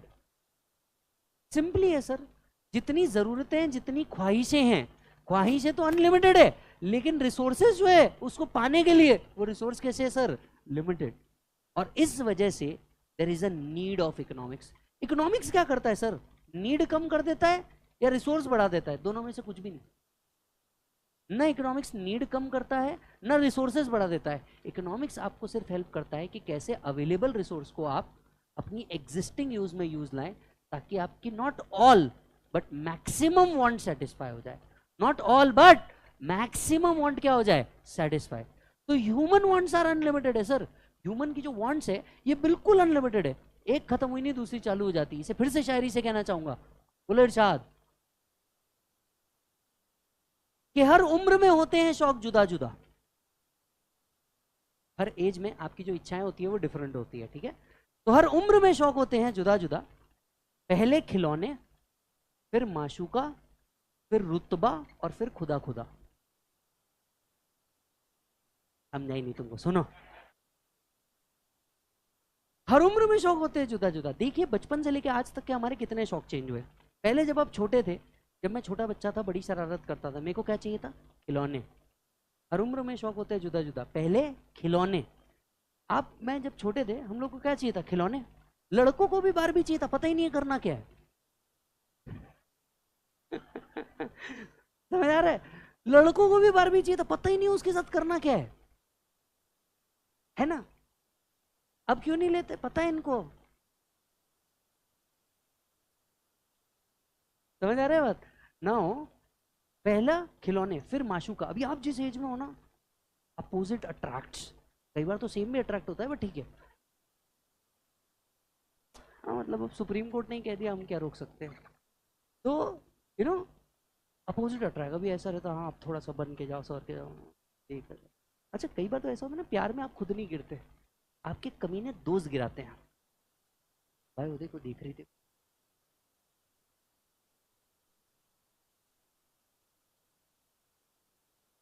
बात करोगे भाई। हाँ दूसरा, ए भाई वो अच्छी लग, भाभी। तुम्हारे साथ भी ऐसा हुआ है ना, दोस्त ही कमीने होते होते हैं ना ऐसा, है ना।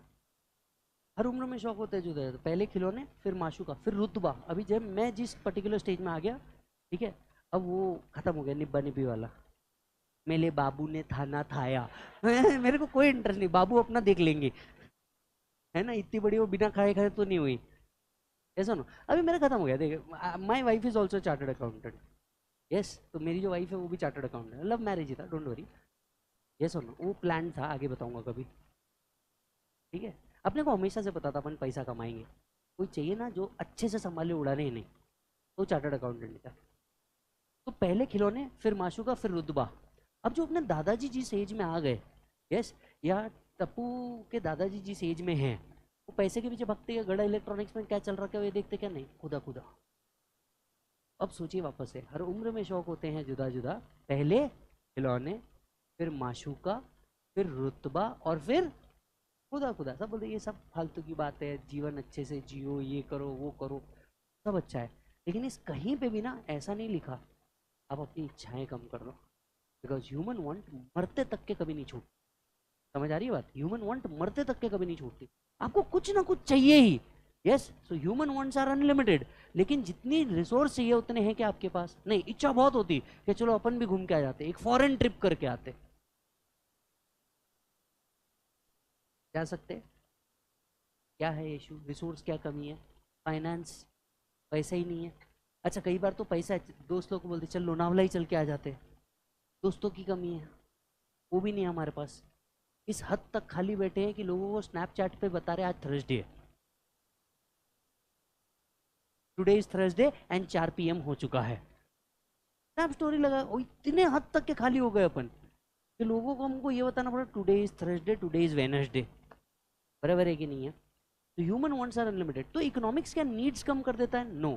क्या रिसोर्सेज बढ़ा देता है? नो। इकोनॉमिक्स सिर्फ ये हेल्प करता है कि जितने रिसोर्स अवेलेबल है उसको इस तरीके से एलोकेट करो that not all want but maximum want can be satisfied.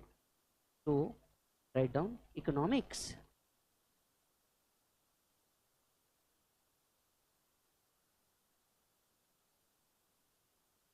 helps the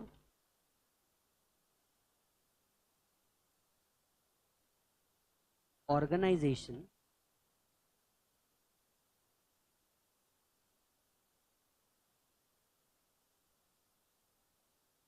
to allocate the resource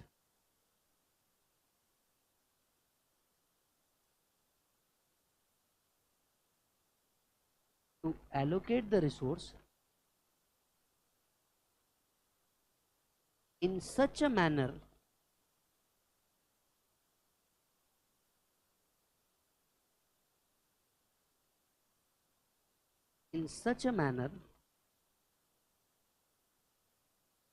that can satisfy maximum wants. So economics helps the organization to allocate the resources in such a way that helps to maximize, that help to satisfy the maximum wants. क्या मैं ऐसा भी कह सकता हूं? Not all wants can be satisfied, but maximum wants can be satisfied. हाँ या ना? Yes or no? Not all wants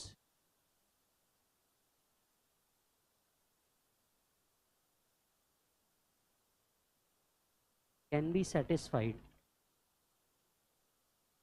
but maximum wants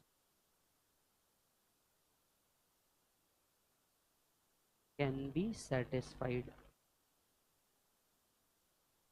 Not all wants can be satisfied, but maximum wants can be satisfied.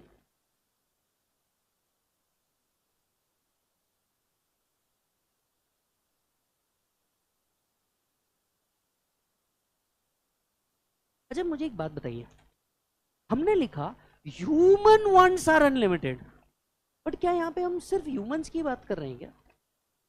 मतलब आपने जो economics पढ़ा वो सिर्फ humans के लिए पढ़ा क्या?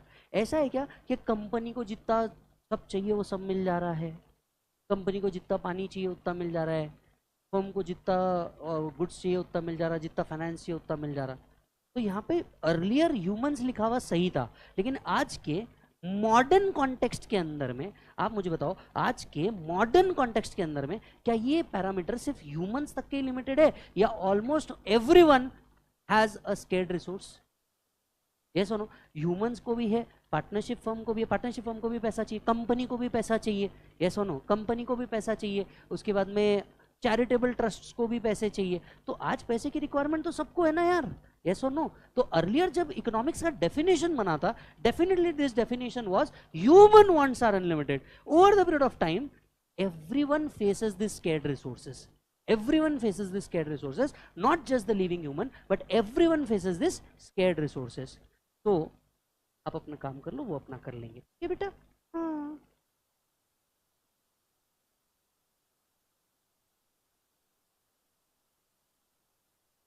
तो स्केर्ड रिसोर्स किस किस के है बताओ? Resources are scared for humans। क्या humans के लिए रिसोर्सेस scared है? yes।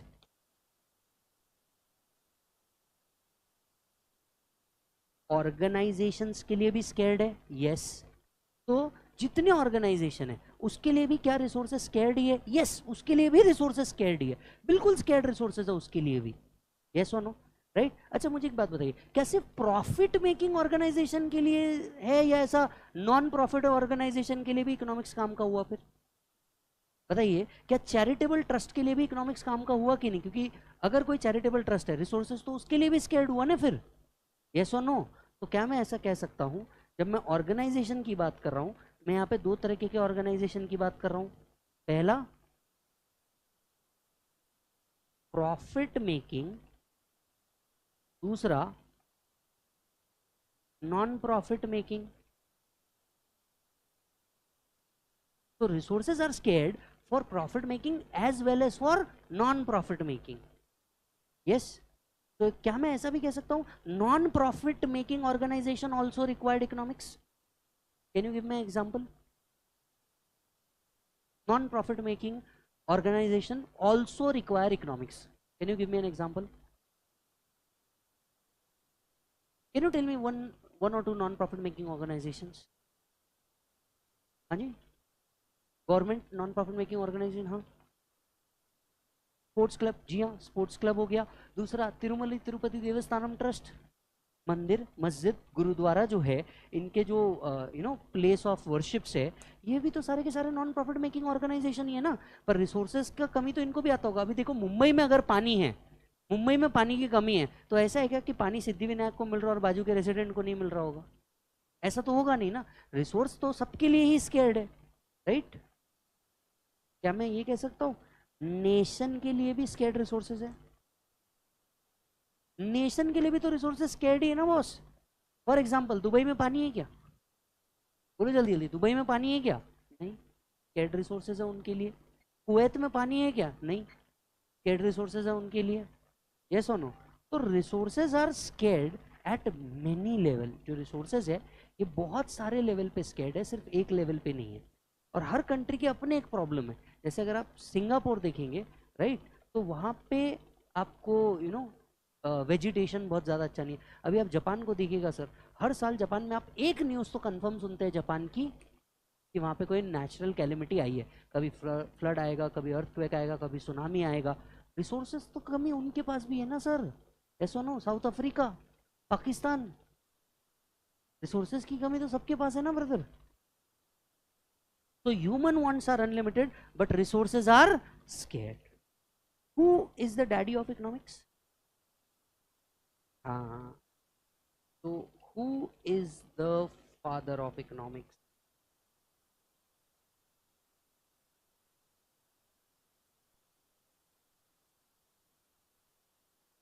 देखिए, वैसे इंडियन कॉन्टेक्स्ट की अगर मैं बात करूं, तो इकोनॉमिक्स के फादर को कहा जाता है चाणक्य। आपने नाम सुना है इनका? Yes, Chanakya is considered as the father of economics and taxation as well, right? ये सबसे पहले उन्होंने निकाला था, बट ब्रिटिश आए, उन्होंने अपना नाम लगा दिया, हमने भी मान लिया। यस, राइट ब्रदर के आने से पहले हम कई सालों से सुनते आए हैं कि भैया पुष्पक विमान कोई होता था। यस और नो, राइट? ये अब आके बता रहे 9 प्लैनेट्स थे। इंडिया में, भारत में तो ऑलमोस्ट हर बार 9 ग्रह की पूजा की जाती थी। यस, चलिए, खैर बाजू रखते हैं। Who is the father of economics? Adam Smith. Why? हाँ, बिकॉज ऑफ समथिंग। पढ़ा है यार तुमने 12th में? ये बताओ तुम्हारा, हाँ, क्या हुआ था, क्यों हुआ था? उन्होंने कुछ लिखा था ना? क्या लिखा था? बुक लिखी थी, हाँ याद आ रहा है तुमको, आ रहा है आ रहा है आ रहा है आ रहा है, हाँ, बुक्स लिखी थी। फिर कौन सी बुक थी वो? Causes and wealth of nation. कौन से ईयर में लिखी थी बुक? 1776। यस और नो? अब आपको मैंने 3 स्टेप में क्यों पूछा? Every line is an MCQ. अब आपको हर लाइन पे फोकस करना है। ईयर से रिलेटेड एमसीक्यू आ सकता है, बुक के टाइटल से रिलेटेड एमसीक्यू आ सकता है। अब आपका प्रिपरेशन लेवल वैसा करना पड़ेगा, you have to read in between the lines, कि आपको कहीं से भी एमसीक्यू बन सकता है। यस, तो is considered as economics, father of economics? पहला Adam Smith.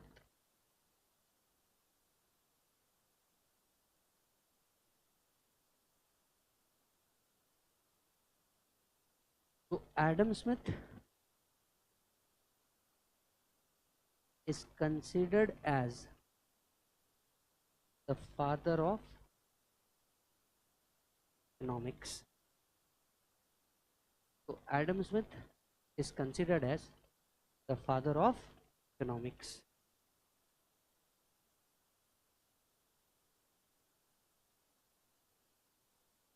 In the year 1776,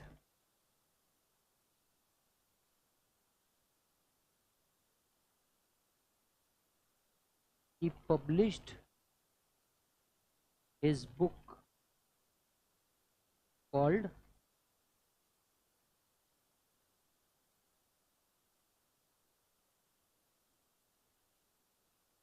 Causes and Nature of Wealth of Nation.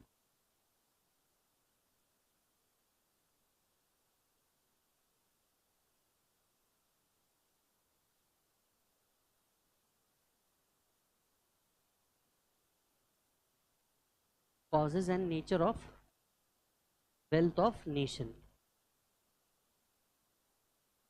Lipstick है, लगाओ.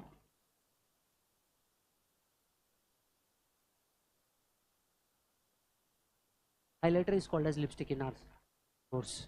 Otherwise time नहीं मिलता. लिपस्टिक लगाओ. पहला Adam Smith 1776, Causes and Nature of Wealth of Nation. Causes and Nature of Wealth of Nation.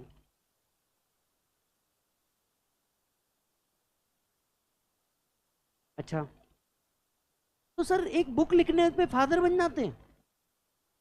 नहीं, I mean to से आपने एक बुक लिखी और आप फादर मान लिए गए? बताओ सर, हमें तो डिफरेंट प्रोसेस पता था. फादर क्यों माना गया?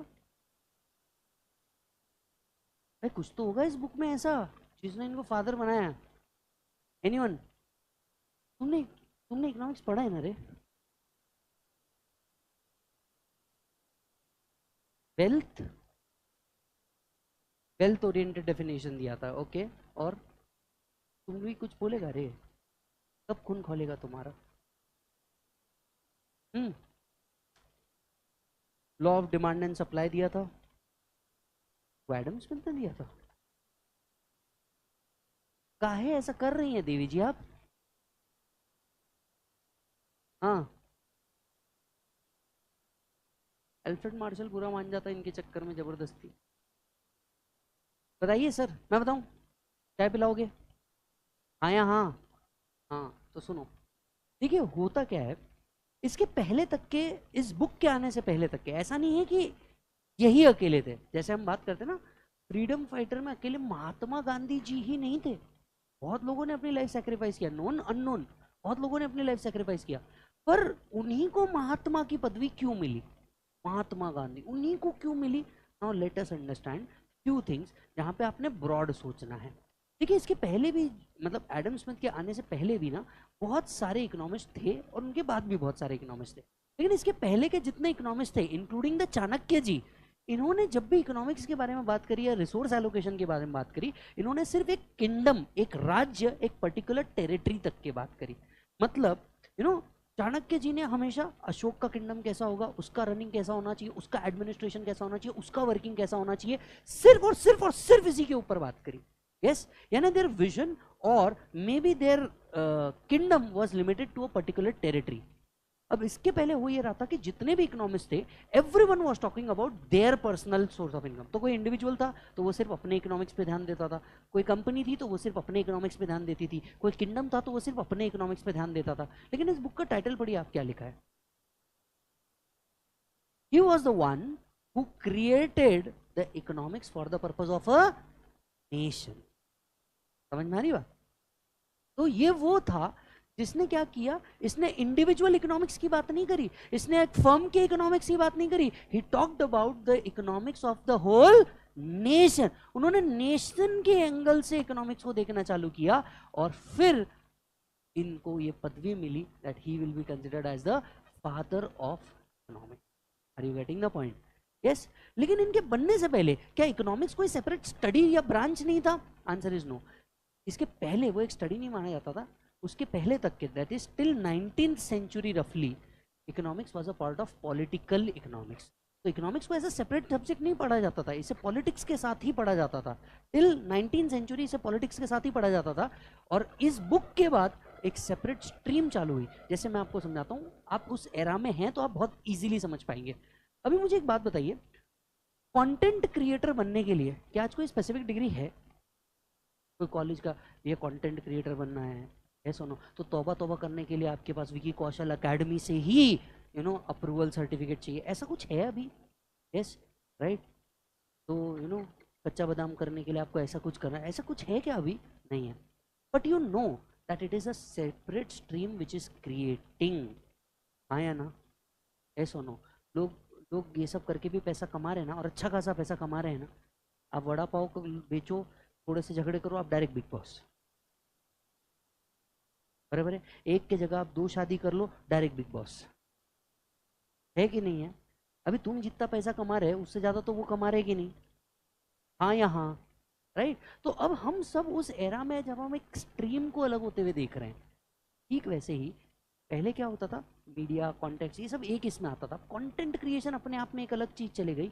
यूट्यूबिंग मीडिया मार्केटिंग अपने आप में एक अलग चीज अलग हो रही है। ऐसे धीरे धीरे धीरे धीरे सेग्रीगेशन हुआ। तो economics till 19th century was a part of political economics, and later on after this book came and every country जब इसको धीरे धीरे अडॉप्ट करना चालू किया, economics was considered as a separate subject. Let me give you the MCQ which has been asked for multiple time.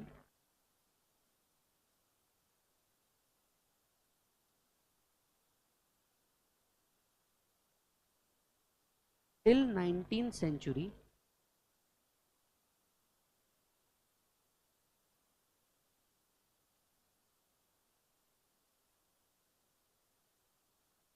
till 19th century, economic was a part of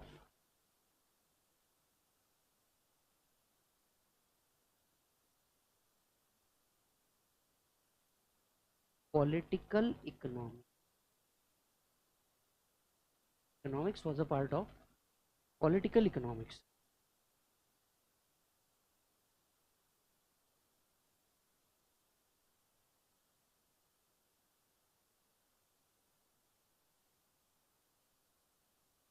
Is that done? अच्छा जी।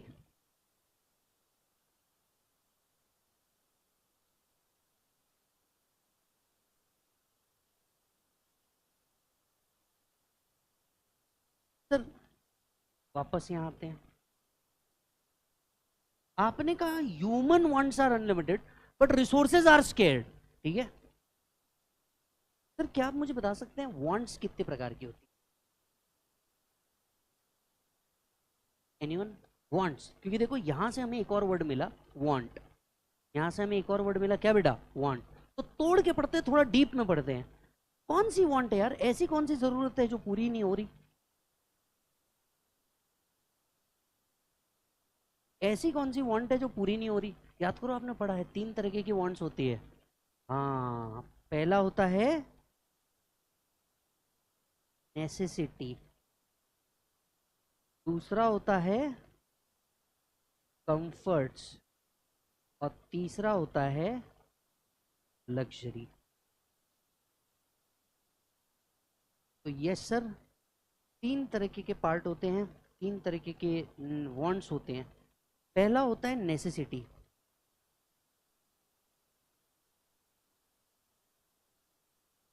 Comforts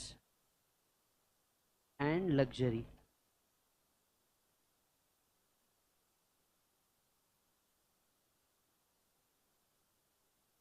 sir necessity क्या है sir? रोटी, कपड़ा, मकान, internet, एक दोस्त जो link भेज दे।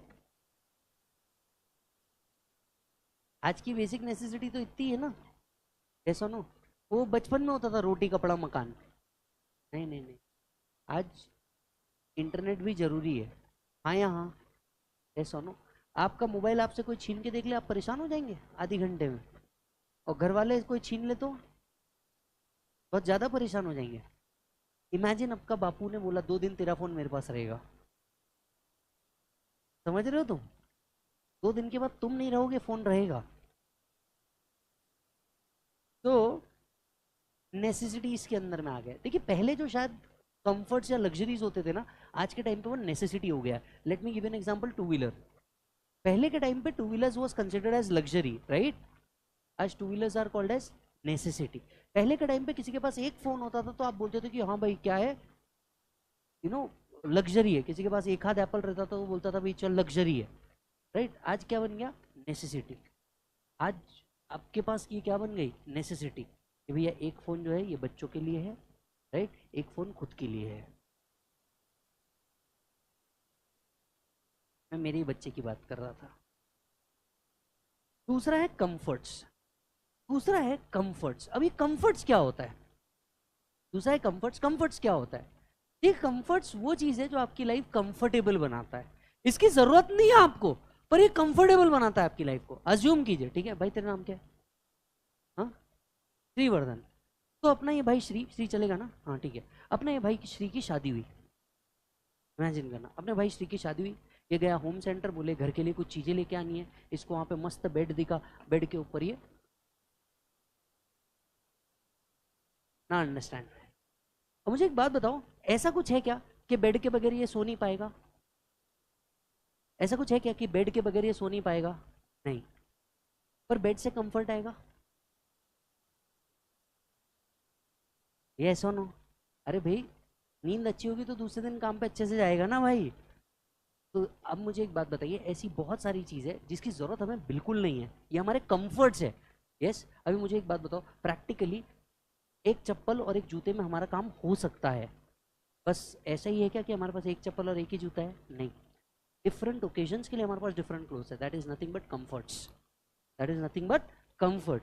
हमारे पास अलग अलग, एक से ज़्यादा बैग है, एक से ज़्यादा पेन है, एक से ज़्यादा प्रॉपर्टीज हम लोग होल्ड करके रखते हैं, एक से ज़्यादा डेस्टिनेशन हमारे इसमें, एक से ज़्यादा आईवेयर्स हमारे पास है, बेल्ट हमारे पास है। It is nothing but a comforts. हमारे को नेसेसिटी नहीं है उन सब चीज़ों की, but it makes our life more comfortable. Are you getting the point? और तीसरा होता है luxury, superfluous thing, yes, which are expensive in nature, right? अब कई लोगों के लिए लग्जरी ही नेसेसिटी है, कई लोगों के लिए लग्जरी ही क्या है? नेसेसिटी। अभी मुझे एक बात बताइए, अनंत अंबानी की शादी जो 2 साल से चल रही है, ठीक है, अब मुझे एक बात बताइए, वो आदमी अगर नॉर्मल काम कर दे, अभी ईमानदारी से सोच के देखिएगा, राइट, ये यहाँ के अगर किसी विजय सभागृह में आके उन दोनों ने शादी की, तो शादी आपको समझ में तो भी आएगी क्या? वो इज्जत भी रहेगी क्या शादी की कोई? नहीं। डेफिनेटली दैट पर्सन के लिए ये पार्ट लग्जरी नहीं, नेसेसिटी है। तो कुछ लोगों के लिए, अभी मुझे एक बात बताइए, सलमान भाई के लिए, बराबर है, सलमान भाई के लिए सिक्योरिटी लग्जरी है या नेसेसिटी है? नेसेसिटी है। तुम्हारे लिए लग्जरी है। तो क्या मैं कह सकता हूँ नेसेसिटी और luxury also depend upon person to person? Yes. Ananya Pandey बेचारी इतना स्ट्रगल कर रही है, समझ आ रही है बात, राइट? अभी औरी के लिए, सुना है ना ये कैरेक्टर आपने? नहीं देखा है तो आप बहुत कुछ मिस कर रहे हैं लाइफ में। He is the new Rakhi Sawant in town. अरे ये नहीं है। अब ये बात समझ के देखना, राइट? कुछ ना कुछ चीज में वो फीचर हो रहा है, कुछ ना किधर वो कुछ ना कुछ कर ही रहा है भाई, अपना मेहनत कर रहा है definitely, yes, what ever the talent he has, मेहनत कर रहा है। अब ये बात, अरे क्या क्या गलत है यार, वो बंदा मेहनत कर रहा है, इतने कम टाइम में कोई इतना सक्सेसफुल हुआ है, आप सोच करके देखो। आपने 2 साल पहले इस बंदे का नाम तक के नहीं सुना था, सुना था क्या? नहीं, अचानक वो सारे सेलिब्रिटी के बीच में है। अब उसके लिए भी वो उस लेवल पे आ चुका है, उसके लिए भी ये सारी चीज़ें बेसिक, एक जी वैगन रखना, एक अलग अलग मोबाइल कवर रखना, एटसेट्रा एटसेट्रा, अब ये उसके लिए भी क्या बन गया? Necessity. It gives him fame and money, yes और नो? तो कहना इसे लग्जरी, कंफर्ट्स और necessary also depend upon person to person. Please write down, necessity, comforts and luxuries, necessity, comforts and luxuries depend upon person to person.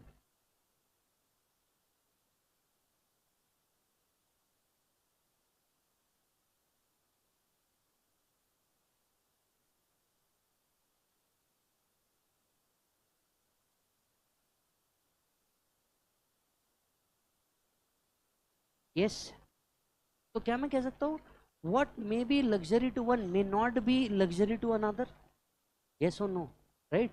वो लोग जो कपड़े पहन रहे हैं, ब्रांड के कपड़े पहन रहे हैं, राइट? अभी अनंत अंबानी जिस लेवल पे वो बंदा है, या जिस लेवल पे शादी हो रही, वो कपड़े अगर गोल्ड और सिल्वर के और डायमंड उसके अंदर में नहीं करेगा तो वो उसकी बेइज्जती होगी, वो उसके ऑरा के साथ मैच नहीं करेगा। यस और नो? राइट? अच्छा, बताइए, क्या वांट हर बार सेम होती है या want differ from person to person? Please write down, want differ from person to person. क्या मैं ऐसा कह सकता हूँ differ from time to time as well? Yes.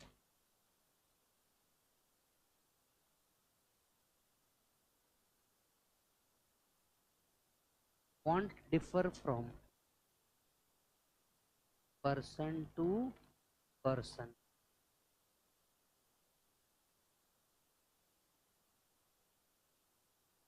Want depend upon person to person and time to time. Want differ from person to person and time to time. अच्छा, तो मुझे एक बात बताइए,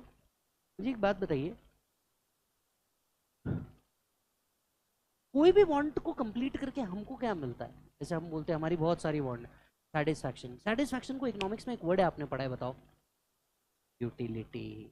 यस, एब्सोल्युटली करेक्ट। देखिए, किसी भी want को सेटिस्फाई करके हमको क्या मिलता है? Satisfaction, which may be called as utility, so upon satisfaction of want,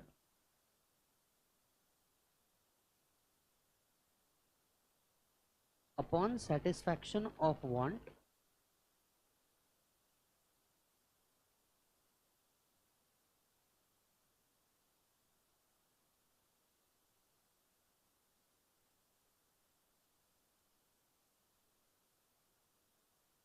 a person gets utility.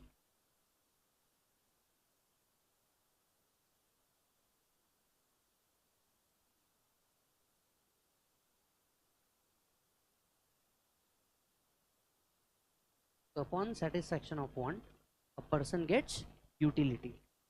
चलिए यूटिलिटी वर्ड को पकड़ते हैं, थोड़ा सा और आगे चलते हैं। Utility, what do you mean by utility?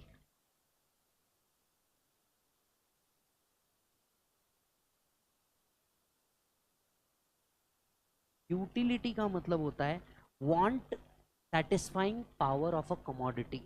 Utility का मतलब क्या होता है? Want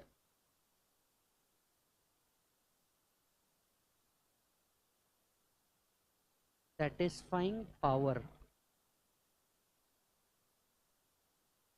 of a commodity.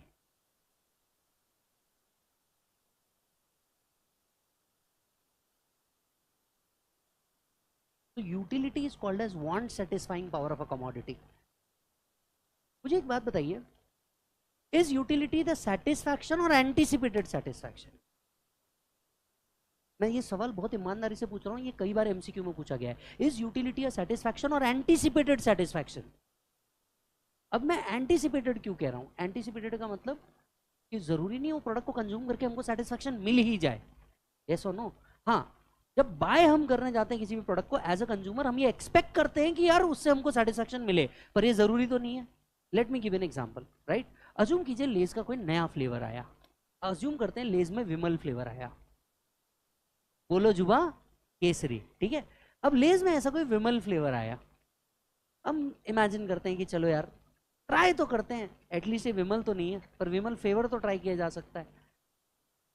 आपने उसको बाय कर लिया, you brought that particular product, want थी, पैसे दिया, सेटिस्फाई कर ली।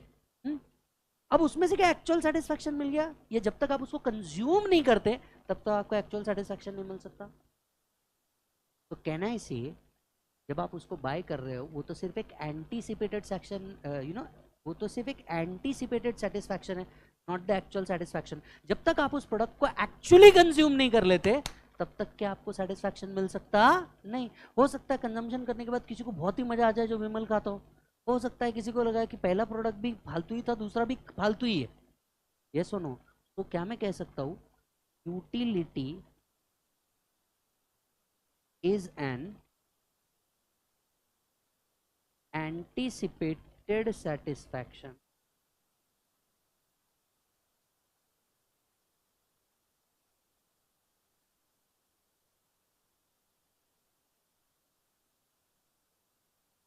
Utility is an anticipated satisfaction, and on consumption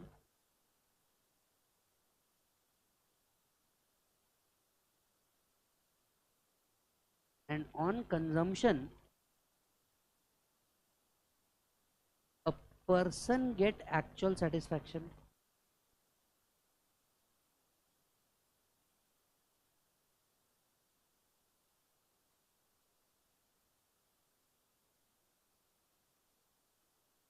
and on consumption a person get actual satisfaction.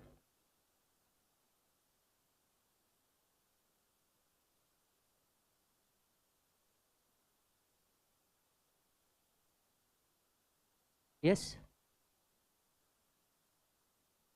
on consumption a person get actual satisfaction. चलिए next point बताइए, क्या utility usefulness भी होती है? क्या यूटिलिटी का मतलब होता है यूजफुलनेस? जरूरी क्या जो प्रोडक्ट हम कंज्यूम करें वो यूजफुल भी हो? Any example? अल्कोहल जरूरी थोड़ी ना, राइट? जो हम पी रहे हैं वो यूजफुल भी हो हमारे लिए, जरूरी बिल्कुल नहीं है ना, राइट? हम लोग सिगरेट पी रहे हैं, सर वो जरूरी थोड़ी ना वो सेटिस्फाइंग है। यस, जो पी रहा है उसके लिए तो सेटिस्फाइंग है ना ब्रो, सेटिस्फाइंग है, यूजफुल नहीं है। तो utility is not equal to usefulness, utility is equal to satisfaction. So utility is not equal to usefulness.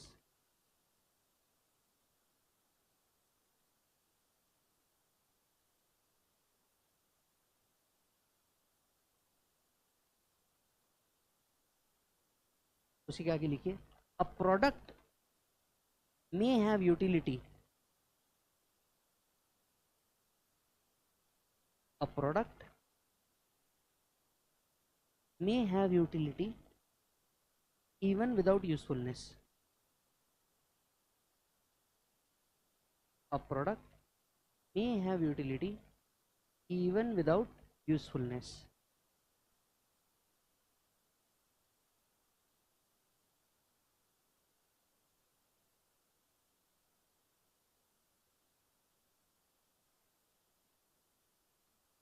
Is that done?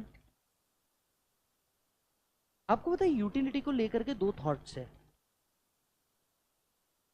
Utility को लेकर के दो थॉट्स है इकोनॉमिस्ट के बीच में. Some of the economist think that utility can be measured in numbers. जैसे मैंने अगर कोई प्रोडक्ट कंज्यूम किया तो I can rate it in the measure of whatever his money. Yes, तो कुछ लोग ऐसे हैं जो कहते हैं यार utility can be measured in numbers, cardinal numbers में आप इसे मेजर कर सकते हैं. तो वो होता नहीं है, कोई भी प्रोडक्ट को लेने के बाद आपको बोलते हैं रेटिंग दो, कि भैया 1 to 10 का आप रेटिंग दो, फिर आप उसमें से कुछ तो रेटिंग देते हैं. तो आपने उस प्रोडक्ट को कंज्यूम करके टेक्निकली क्या दिया, एक नंबर दिया, आपने कार्डिनल नंबर दिया. Yes, this approach is called as cardinal approach to utility. जहां पे एल्फ्रेड मार्शल कहते हैं, कौन कहते हैं? एल्फ्रेड मार्शल कहते हैं कि बॉस यूटिलिटी को हम मेजर कर सकते हैं नंबर्स में. तो कहते हैं यार मैंने कोई भी प्रोडक्ट कंज्यूम किया तो मैं ये बोल सकता हूँ मेरे को 5 का यूटिलिटी मिला, 10 का यूटिलिटी मिला, 15 का यूटिलिटी मिला, वट एवर, मैं उसको नंबर्स दे सकता हूँ. तो पहला स्कूल ऑफ थॉट है that utility can be measured in numbers. दूसरा स्कूल ऑफ थॉट है utility can't be measured in numbers. तो हिक्स एंड एलन, ऐसे दो इकोनॉमिस्ट है, हिक्स एंड एलन. वो कहते हैं कि देखो यार हर चीज तुम पैसे से नहीं तोल सकते, हर चीज को तुम नंबर्स में नहीं बता सकते तुमको कितना सेटिस्फैक्शन मिला. Yes, right. अब इमेजिन करिए, इमेजिन करिए आपने एकत्वम का क्लास लगाया, बराबर है, आप फर्स्ट अटेम्प्ट में पास हो गए. अभी इमेजिन करके देखो ना, क्या तुम इसको नंबर्स में बता सकते हो क्या कि मैंने इतना दिया था तो इतना हुआ? या फॉर दैट मैटर किसी डॉक्टर ने आपकी लाइफ सेव करी थी, राइट? ऑपरेशन के 30,000 नहीं लिए उसने, और उसने आपकी लाइफ सेव कर दी किसी थ्रेटनिंग चीज से.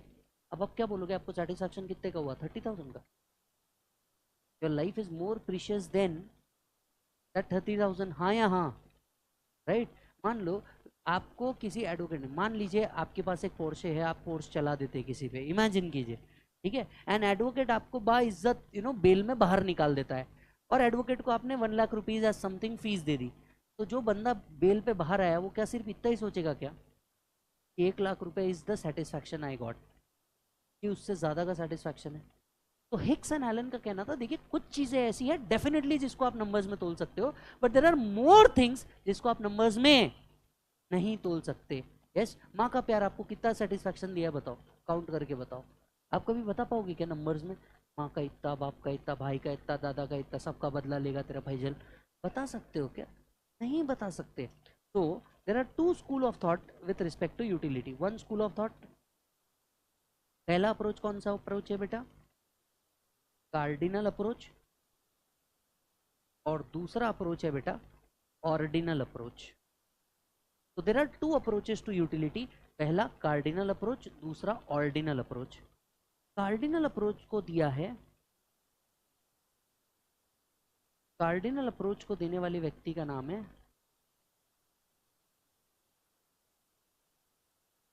एल्फ्रेड मार्शल, और ऑर्डिनल अप्रोच को देने वाले व्यक्ति का नाम है Hickson Elon.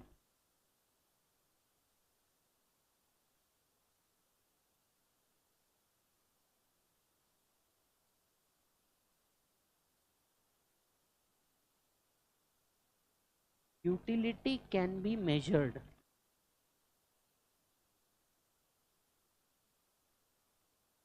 in cardinal numbers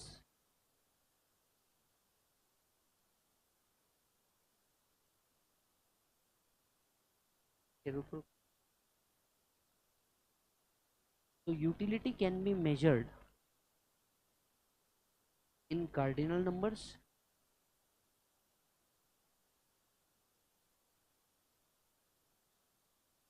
utility cannot be measured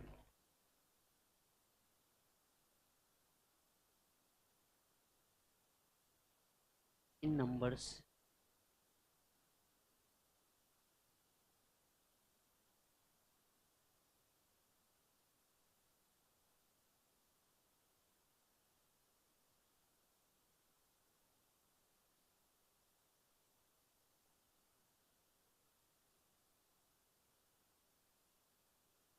Is that done? चलिए एक बार फटाक से रिवाइज कर लेते हैं हम लोगों ने आज क्या पढ़ा। सबसे पहले हमने चालू किया, ये आपका इको कितने पार्ट में डिवाइडेड है? दो, पहला माइक्रो, दूसरा मैक्रो। यस, कितने बुक्स मिलने वाले थे मालिक? दो, एक कंसेप्ट बुक मिलेगा, एक एमसीक्यू बुक मिलेगा, क्वेरीज होगी, यू कैन आस्क हियर और you can mail me. 5 topic है, 5 टॉपिक का एनालिसिस मैंने आपको क्लियरली बता दिया कौन सा टॉपिक कितने मार्क्स को आता है। देन वी स्टार्टेड, सबसे पहले हमने समझा व्हाई इकोनॉमिक्स इज इंपॉर्टेंट। हमने समझा भैया human wants are unlimited and resources are scared, तो हमें क्या करना होगा? लिमिटेड रिसोर्सेज को एलोकेट इस तरीके से करना होगा that maximum of our wants can be satisfied, because all wants can not be satisfied. Yes और नो? रिसोर्सेज जो स्केर्ड है वो किसके लिए है? हमने समझा कि भैया वो सिर्फ किसी ह्यूमन के लिए या इसके लिए नहीं है, नेशन एज अ होल ही स्केर्ड रिसोर्सेज है। फिर हमने समझा लाया किसने था? भैया एडम स्मिथ ने लाया था इन द ईयर 1776, और इनकी एक बुक बहुत बड़ा काम कर गई, वेल्थ ऑफ नेशन। अब आप बोलोगे कि sir wealth of nation, right, इस बुक ने क्या अलग किया? इन्होंने सिर्फ इंडिविजुअल इकोनॉमिक्स के ऊपर फोकस नहीं किया, किंगडम इकोनॉमिक्स के ऊपर फोकस नहीं किया, इन्होंने नेशनल इकोनॉमिक्स के ऊपर फोकस किया, और इसीलिए इन्हें फादर कहा जाता है।